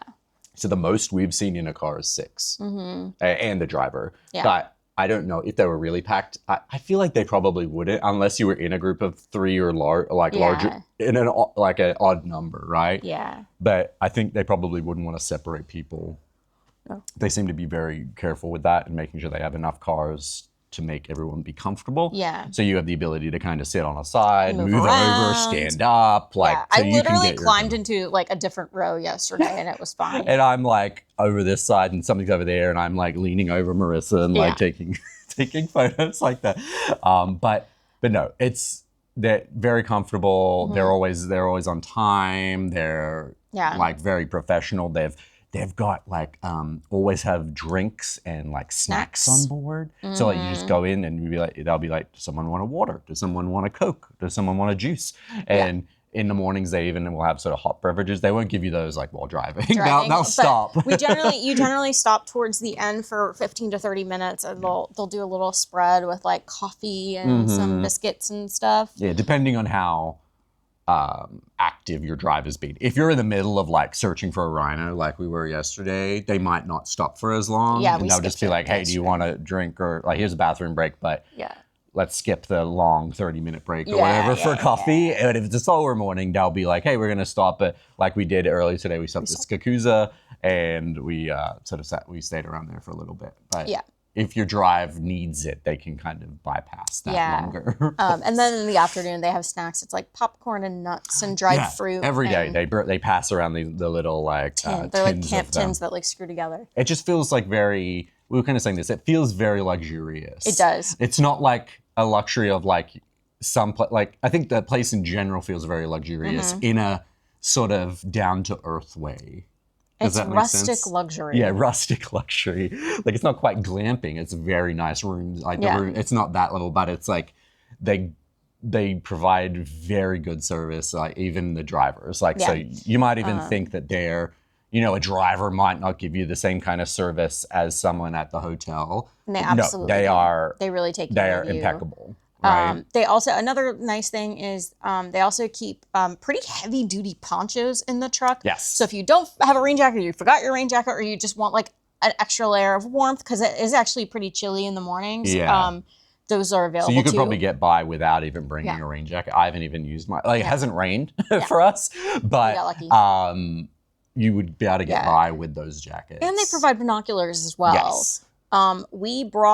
I brought my own. And I've got my big camera lens. So we haven't needed them, but there's been other people on that have really used them. tour So that's a really nice touch. And he seems to have enough, I think, to pass around to everyone if needed. I think he probably has like enough for like one for every 2 people. Probably. And I'm sure you could probably, if you were you really wanted to make sure you get one, you could probably even go to the front desk and ask for them too. For sure. I think they might even let you sort of have them for your stay, I would imagine. I'm not sure the exact, don't quote me on that, but I think they would be pretty accommodating or make sure there's always enough for you. But yeah, they've really, I feel like the drives are something like if this is a new market for Marriott, they could have really flubbed it. Oh yeah, for sure. They could have, I think, underestimated the skill level needed in their drivers. Yeah. And they absolutely did not. Like they must have done a ton of research. Yeah.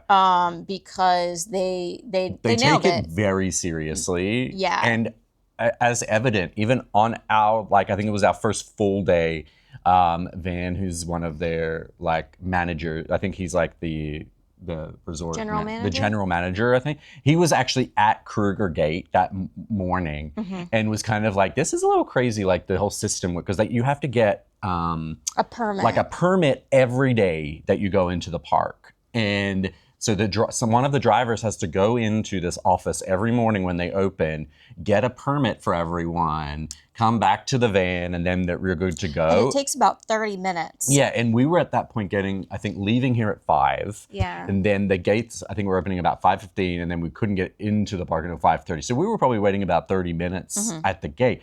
And we assume Van was like, this isn't quite optimized right. Yeah.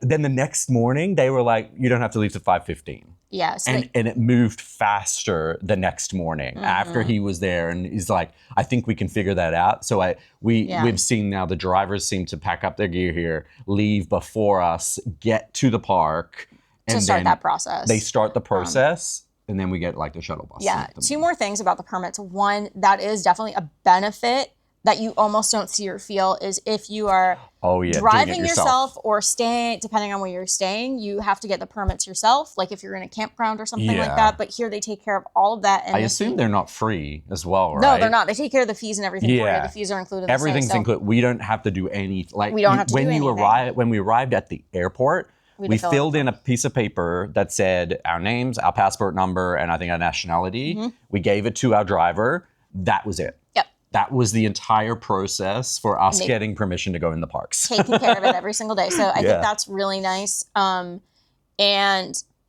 we'll talk more about Van later, but it definitely seems like they're also very invested in nudging Kruger Park to really modernize this permit process. Oh, yeah. He told us he's had a lot of meetings with them to try and improve it. So I think with the power of a brand like Marriott, they're kind of like, we need to get this like streamlined for like the guest experience to be perfect. Yeah. And I think they're they're always working on how do we make this the best experience possible. Whether it's, even if it's just saving a guest 15 minutes in the morning, which is a lot when you're waking up, when you're leaving at 5. Yeah. Like that extra 15 minutes of sleep means is a lot. Yeah. Last thing about the drives is they also give you bug spray in case you need bug spray. So they just kind of have every possible thing that could make it more comfortable. They got it covered. Yeah. I can't think of anything else. Like you don't even have to like clean up after yourself. Like they give you drinks and bottles and stuff. You just like put them there. They clean it afterwards. Like everything is done. Yeah. And then on the topic of, obviously this can change every drive, but we on pretty much every drive had an amazing experience on the animals we saw. And I think that's indicative of the drivers, how good they are. Yeah.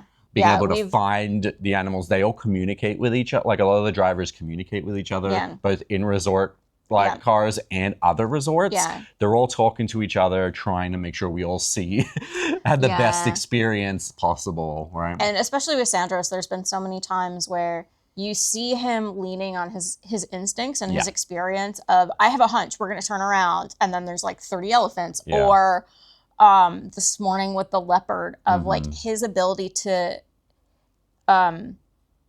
anticipate how this animal was going to move through the brush so that we could see as much of it as possible was just absolutely incredible. And we saw and part of that was luck. We were the first ones to see it. Yeah. But we saw way more of that animal than any other truck. And most of the drivers sort of take in, like, if it's within reason, like your requests to, like some of the drivers, some of the drivers will sometimes even ask you, like what haven't you seen yet? Or like, what do you want to see? And like, for example, like Sandros yesterday knew that we did as well, but there was a couple that were leaving that day. This was their last drive. They hadn't seen a rhino. So he's like, we're going to go find a rhino. And we went all the way to the south side of the park, which is quite far. Yeah. Because he was on a rhino, I don't want to say the word hunt, that sounds dark. A mission. We were on a mission to find those rhinos, and he made it happen. And some of it was luck, and a lot of it's luck and timing. We might not have found it, and it wouldn't. But still, the effort was put in. To find it. Yeah. And they're always sorry. Go ahead. No, his effort paid off, and along the way, we saw the other 4 of the 5. So it was just like incredible. Yeah, if you want to see that, yesterday, we saw all the big 5 in one morning drive, which was amazing.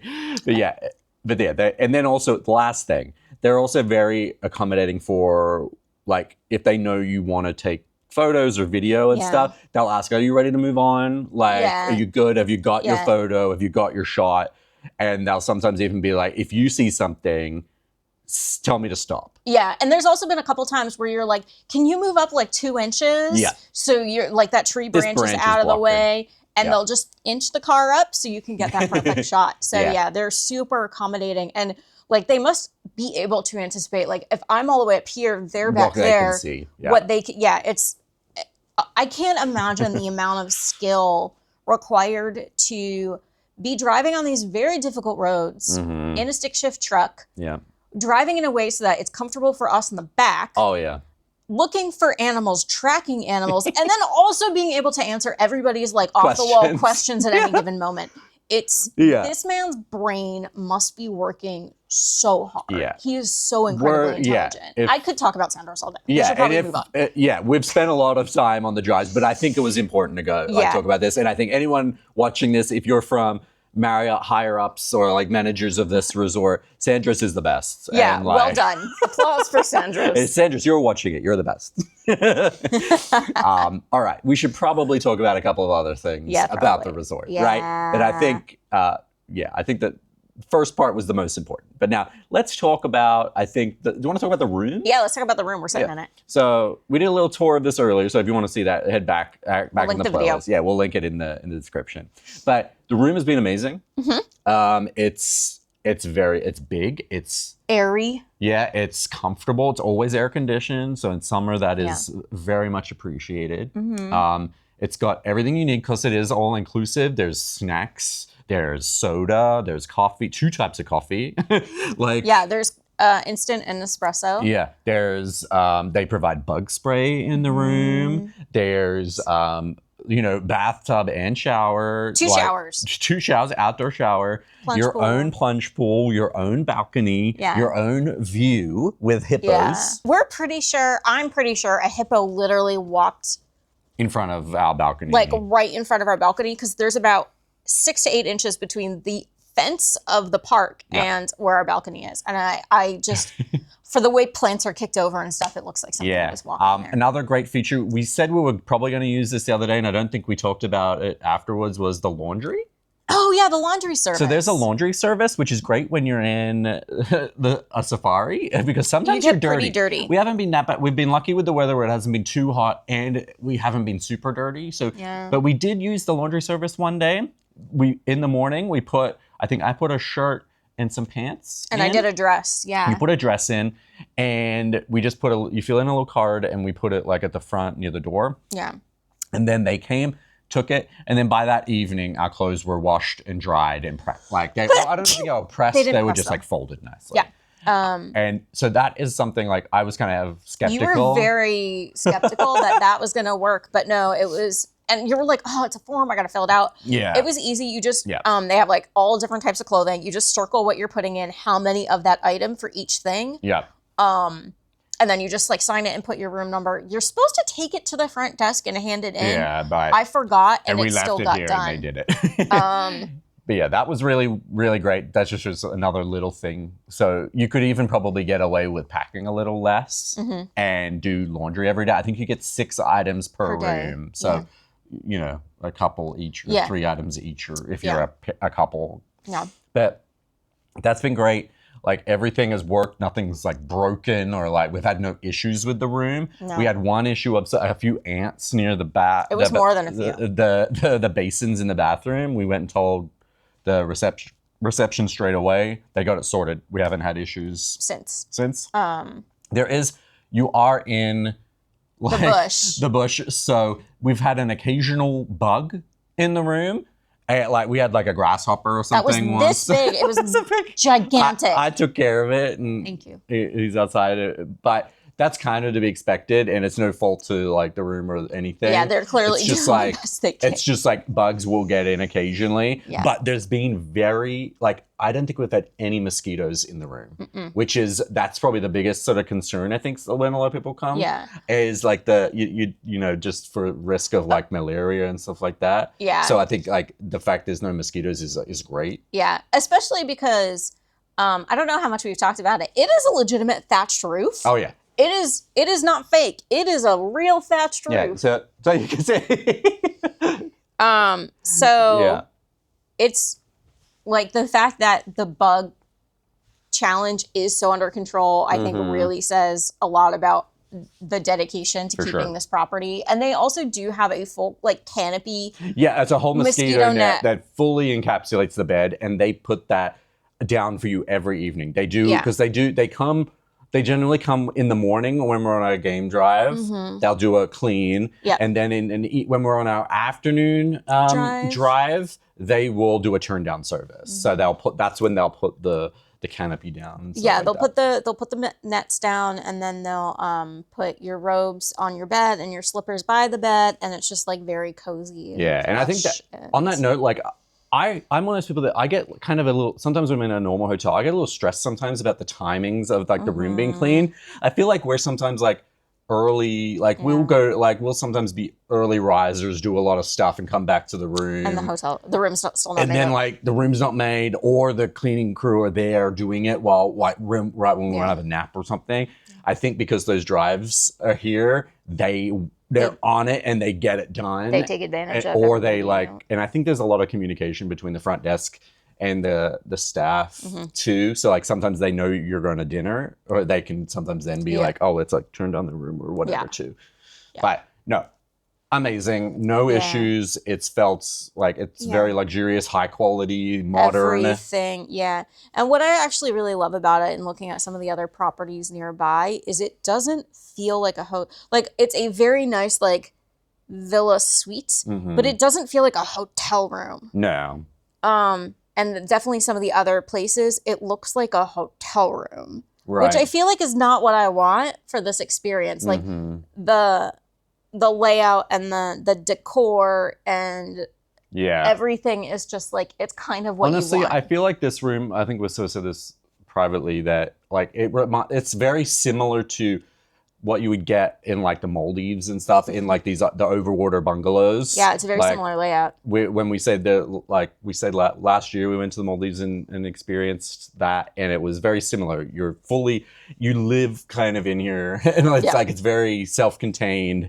You don't have to deal with noise from neighbors, people above or below or either side, and but also they're all. Every room is given priority to the view. Yeah. I don't think there would be a bad room in the entire resort. Everything is built parallel to the river, so no matter where you are in the resort, you get this incredible view, which is amazing. Like the bed is super comfortable. I think they're the best hotel pillows we've ever had, and we've stayed in a lot of hotels. Yeah. I can't think of a fault. I can't either, right? honestly. I think it's like 5 stars. Like it's everything has been perfect. Yeah. No, I can't think of anything either. Even like the pool's a good temperature. The pool's nice and warm. Yeah. Yeah, but rooms are fantastic. No downsides. No, I can't think of one. No. All right. So next, what do we want to talk about next? Do you want to do like the restaurant?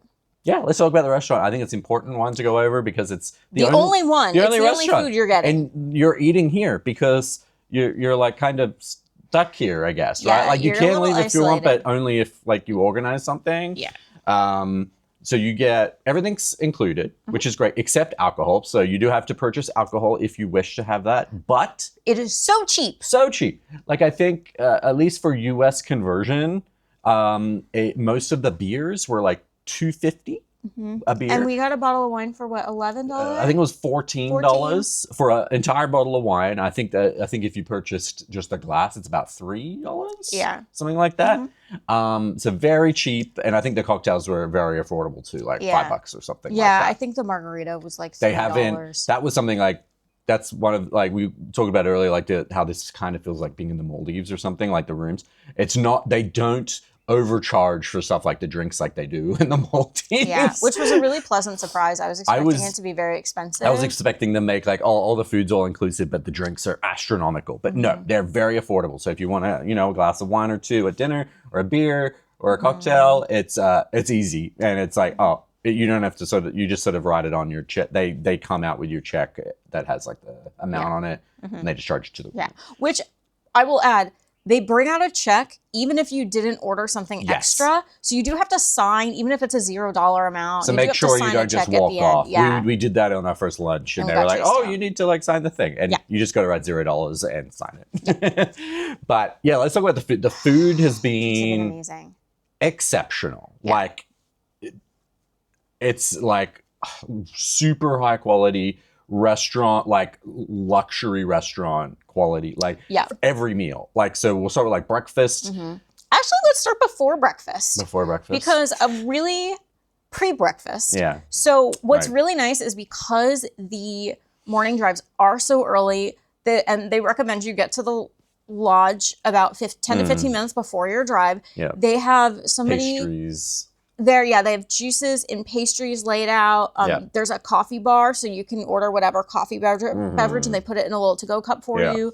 So you can do some grab and go stuff. They have fruit and stuff, so you can grab some stuff before your drive, so you're not having to be like completely ravenous. Right. Which I think is just another really nice touch. These aren't like, these are like from the night before prepped and they're just like They're taking plastic off. fresh. Like the croissant I had this morning was like warm, Like- fresh out of the oven. Yeah, it was clearly not like baked previously and Yeah. warmed up. It was fresh. Yeah. So that's great. Like you get the little snack because like otherwise you're not eating to about 9:30 or 10 o'clock or something in the morning. So I just think that's like another like really Yeah. nice touch that they provide that in the morning. For sure. Yeah. And then get back for breakfast. You can order, there's a full a la carte menu. The breakfast is extravagant. Oh, yeah. So like not only do you order something, right? On the a la carte menu, there's maybe 8 options? something like that. So things like eggs Benedict, there's Avocado toast. there's Pancakes. pancakes. The best French toast in existence, I think. I had that like 2 or 3 times. But so you can order all that stuff. You order it, and then you can get like a specialty coffee and all that kind of stuff too. And then they come out with the like tower of food. And this is every day. They come out with this tower that's like a high tea tiered system that has pastries on the top, fruit, a layer of fruit, generally like 3 options for fruit at least. Yeah. And then a selection of like meats, cheeses, veggies, and then little yogurt perfects. Yeah. And so that is all that. Like you could probably very easily not even order something on the a la carte menu And just pick and from have that. a good breakfast. Yeah. But then the breakfast is super high quality. So good. Like the breakfast, like there's some of the other guests we were talking to said that they often don't even get lunch because it's The breakfast is so so good, so filling. Because you're now eating breakfast at like 9:30, 10, and then your next drive is at 3. 3. So there's not heaps of time. So we've actually been squeezing in breakfast and lunch in this time. So we have to be very mindful of like don't eat too much at breakfast and then have kind of a light lunch. And anyway, but that's breakfast. Yeah. Amazing.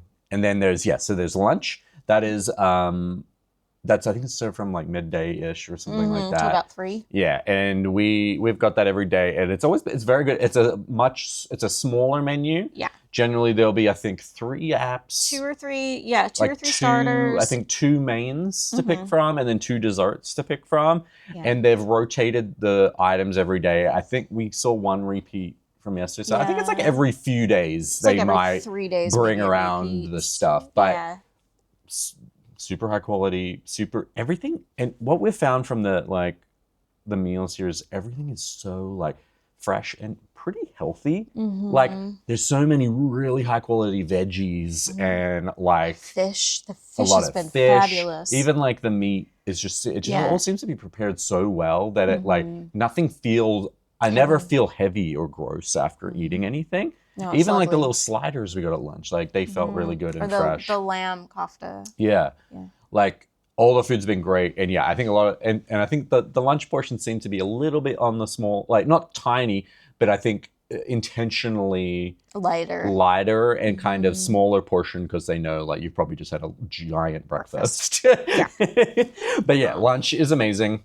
And it's generally been very quiet at lunchtime. I think most days we've been the only people getting lunch because I think most other people skip it. But if I go that long, I will pass out. Yeah, and the food is such high quality. I don't want to miss out on it. That's a really good point. Like even if we're not going to eat the whole meal, I'm like I want to try I'll just this have a couple thing. bites. Yeah. And then dinner. Yeah, dinner's kind of like just as good as lunch, but even better because there's a little bit more options. Yeah, there's usually like 3 or 4 starters, 3 mains, and like 3 desserts. Yeah, usually, 2 or 3 something like that. desserts. Yeah, and then they've got like a fairly extensive wine list and beer selection, so like you can pair like your wines and stuff with it. Oh, side note on that. Yesterday when we were having lunch, it was very quiet. It was just us. So like I think it was like because it's very quiet here right now, so there's a bit of downtime and a lot of staff. They actually had like I don't know what his title was, but he was an expert on wine, and he was giving like a class to all of the wait staff about wine, like what to pair it with, what the differences between all the wines were, because there are some trainee. Like there's some training staff here right now too, but I think it was like all the wait staff were there. It was all the wait staff. They each got like a really thick packet. It was probably like 8 to 10 pages of information. This guy was really going through how like wine is made, like the different kinds of grapes, all the things, like what makes South African wine different from other wines, and like even history of like which wines are popular, and this one's seeing a resurgence. Like he was like, this wine is seeing a resurgence in popularity. And, like, and I will say, I think if I could come up with like one thing about this place that needs improvement, the wait staff has definitely, I think, been the weak point, but it is clear they are in training and investing in their continuing education. Yeah, they're definitely, and it seems like they're definitely, they want them all to be the best they can be. They're training them very well. They're like giving them all they need to succeed. Yeah. And saying like saying it's the one downside, it's not really a downside. They've been great. They've been great. Like, but they're not necessarily the most. They're not like a Michelin star restaurant that they know all the wines you should pair with this or everything. They're very polite. They're very quick. Courteous. They do their job very well. But yeah, you can see that a lot of them are being trained to be the best they can be. Yeah. But just, it was so cool to see that, like, them providing this education for their staff. Yeah. And like kind of taking advantage of this quieter time of like, oh, we can use this time to really up their skill set, I think was really impressive. Yeah. But yeah, I think just going back to the food itself, the dinner food has been amazing. We've not had a bad meal. No. And it's been exceptional. The restaurant's been perfect. And I think this kind of flows into what we're just talking about, the training and making everyone like that. I think we just want to talk about the overall experience of the resort itself. Yeah. The overall, so things like, the staff. I think the staff in particular is probably the biggest part of this. The general experience here, right? Yeah. Like I can't give a fault to anything. No. Like in particular, I think from the moment you arrive, like not even just arrive at the hotel, arrive at the airport. At the airport, there's someone to pick you up. They've taken everything, like they would take your bags, they put them in the thing. Yeah. They give you snacks on the way and like waters and drinks on the way back, right? They take care of your permit for you. They take care of the permit. They even spot some animals on the way here. We saw a lion like 5 minutes into our journey back. Then you arrive. They welcome you with like there's staff are dancing and like singing like clapping, singing like African South African songs and stuff like that. And then they give you a welcome drink, and someone from the staff will like introduce you and welcome you, and like you just have to sign like your check-in paperwork.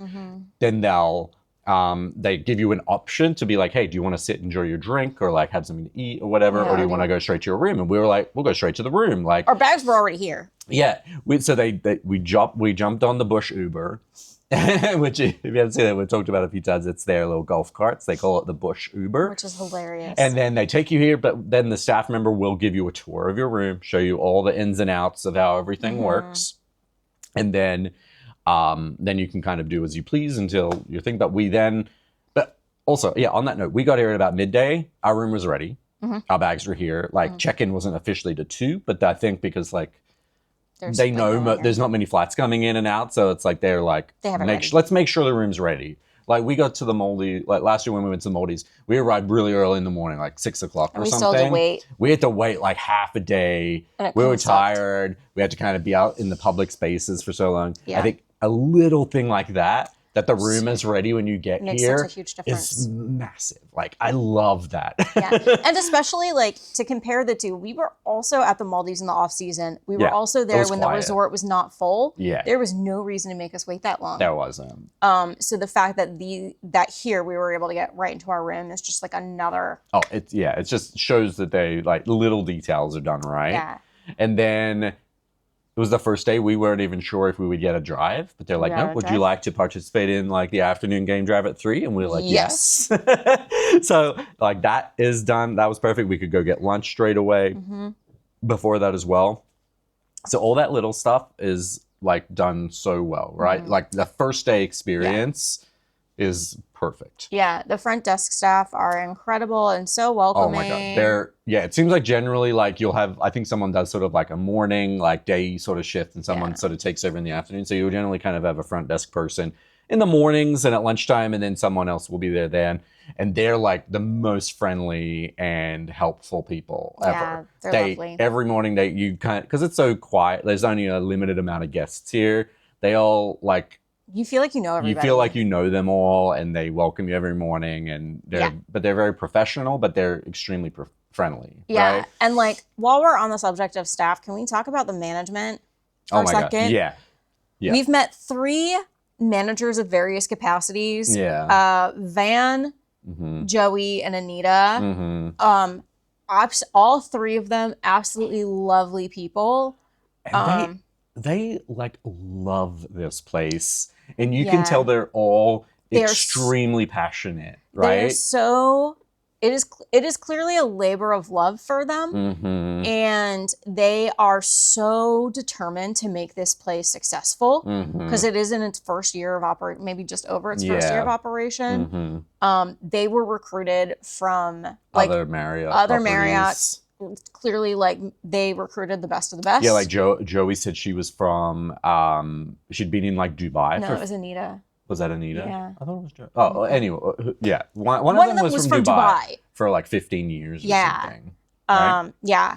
And they just all have come around and spoken to us and gotten to know us. And like we mentioned earlier, Van, I think he's the general manager, but he's definitely got like guest experience optimization as like kind of, I think his like kind task or something. Not even his task, but I think that's like the thing that what like he's passionate about. And so to see him not just around the resort talking to guests, seeing how everything's going, but also to see him at the park, like how can we make this better? Yeah. He told us like he's been having meetings with Kruger Park officials. Like, how can we make this better for everyone? I think is just incredible. Yeah. Like, and they just even like there's just a lot of excitement. Like you'll be sitting at lunch, and like one of the managers will come up and be like, "How was your drive this morning? Yeah. What did you see?" Like, and you tell them, and they're like, "Oh, that's great. Like that's really rare," or that's like so special, you had a great experience being able to see that, and like even things like the hippos out the back. The staff will sort of be like, "Oh, like how beautiful is that?" Yeah, like we've even seen staff like in quiet moments, like the staff will be even watching the hippos. Like it's so clearly special for them as well. And I don't think I've ever stayed at a place where it just like you can really feel like, especially for a place that's not like maybe a small privately owned like a family owned establishment, like for something that is like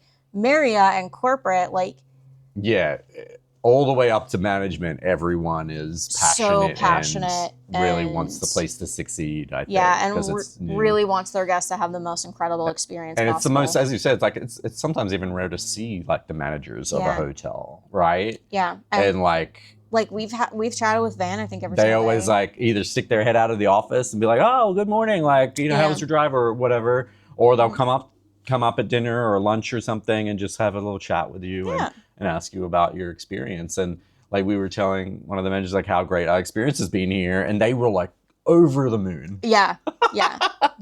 About the experience that we were having a great time. And and I think, and then in terms of sort of the other staff, like I said, the room staff has been great, like taking care of everything, cleaning everything really well, and being very like hidden and in the background, but doing a great job. Yeah, they're definitely like room service ninjas. The head chef always like sticks his head out of the kitchen and like talks to you. Yeah. Like he's always here and super friendly, and like just everyone here is just always just so helpful. Yeah.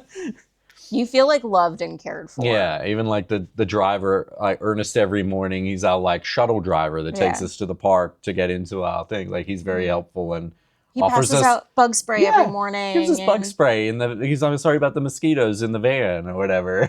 Like we're in Africa, there's gonna be mosquitoes in the van. Like that's not and I think just overall like we're pretty low maintenance kind of guests, and I know in particular we keep bringing up the Maldives, but I think it's like a good comparison. Most comparable, I think. That like there we felt like because they have like butlers and like all this kind of stuff, it feels a little over the top and like performative, the service. Yeah. Where it's like, you know, oh, always like message me to get every little thing done for you. And like, it's a bit more like low key. Yeah. But it's much more our speed. Everyone's here to help. Like, if you need the help, they'll be here. Yeah. If you don't need the help and you want to be low maintenance and kind of left alone, they'll leave you alone. Yeah, I think right? we've definitely been places where, because we are so low maintenance, it kind of annoys them or freaks them out. they get a little annoyed at us. Like, we never used our butler in Maldives except for like asking them to drive us to the like main to area. the restaurant and back. Yeah. But here it's just like, I think whatever kind of level of service you desire is what you're going to get. And we're just like pretty low maintenance and easy. And I think a lot of times when you are low maintenance, you can kind of get overlooked. Yeah.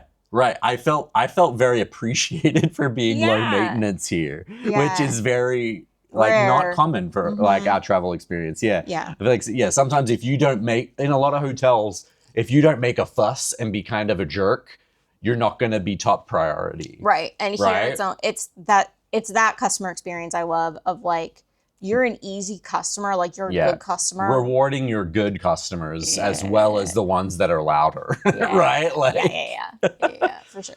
But yeah, I think that's I think the main categories, right? So let's just overall, like, honestly, I have zero negatives. Like, nothing. This has been this is probably one of my top like travel experiences ever. Yeah. And I think that is because of this place facilitated that. Yeah, it feels right? I think coming to do a safari in Africa, like that's a special thing in South Africa. Like that's a special thing probably no matter where you go, no matter where you stay. But the level of care and dedication at Leopard Sands really just took this experience to another level that I don't think we could have anticipated. And I think we feel so fortunate to have like found this hidden gem that I'm really excited to see how this place does going forward. Agreed. Like I like the fact that this place isn't like booked out is a crime. Is such a shame. like it's great for us because it's like there's no crowd, there's no one here. But I think even if it was booked out, there's 18 rooms. Like you're not gonna have a crowded experience ever. So I really hope this place does so well in the coming years because it's new. They obviously they're still doing things to help grow the place. As we said, they're doing trainings and they're optimizing things. But even though they're doing those things, as a guest, it's still perfect. Yeah. Right? Yeah. It's they're clearly still working on perfecting things and we've already had this incredible experience. I can't imagine what it's going to be like in 2 years. Yeah, I think it's worth every penny to stay here. Like it's not like cheap, but I think what you get included with your stay is also amazing. Like the fact that it's, all inclusive, right? All that stuff. So stuff in your room, there's no extra expenses. You get the 2 drives every day, like 7 to 8 hours of like dedicated drive time. You know, your park, the permits and the, like, you don't have to gas up the car like you would if you were driving you yourself. Get a guide with 30 years of tracking experience. That's worth so much. And and then I think like the fact that Marriott owns it is great as well because we're big fans of Marriott and we have like a Marriott like Bonvoy credit card. We got this place. We stayed, this entire stay was free with points.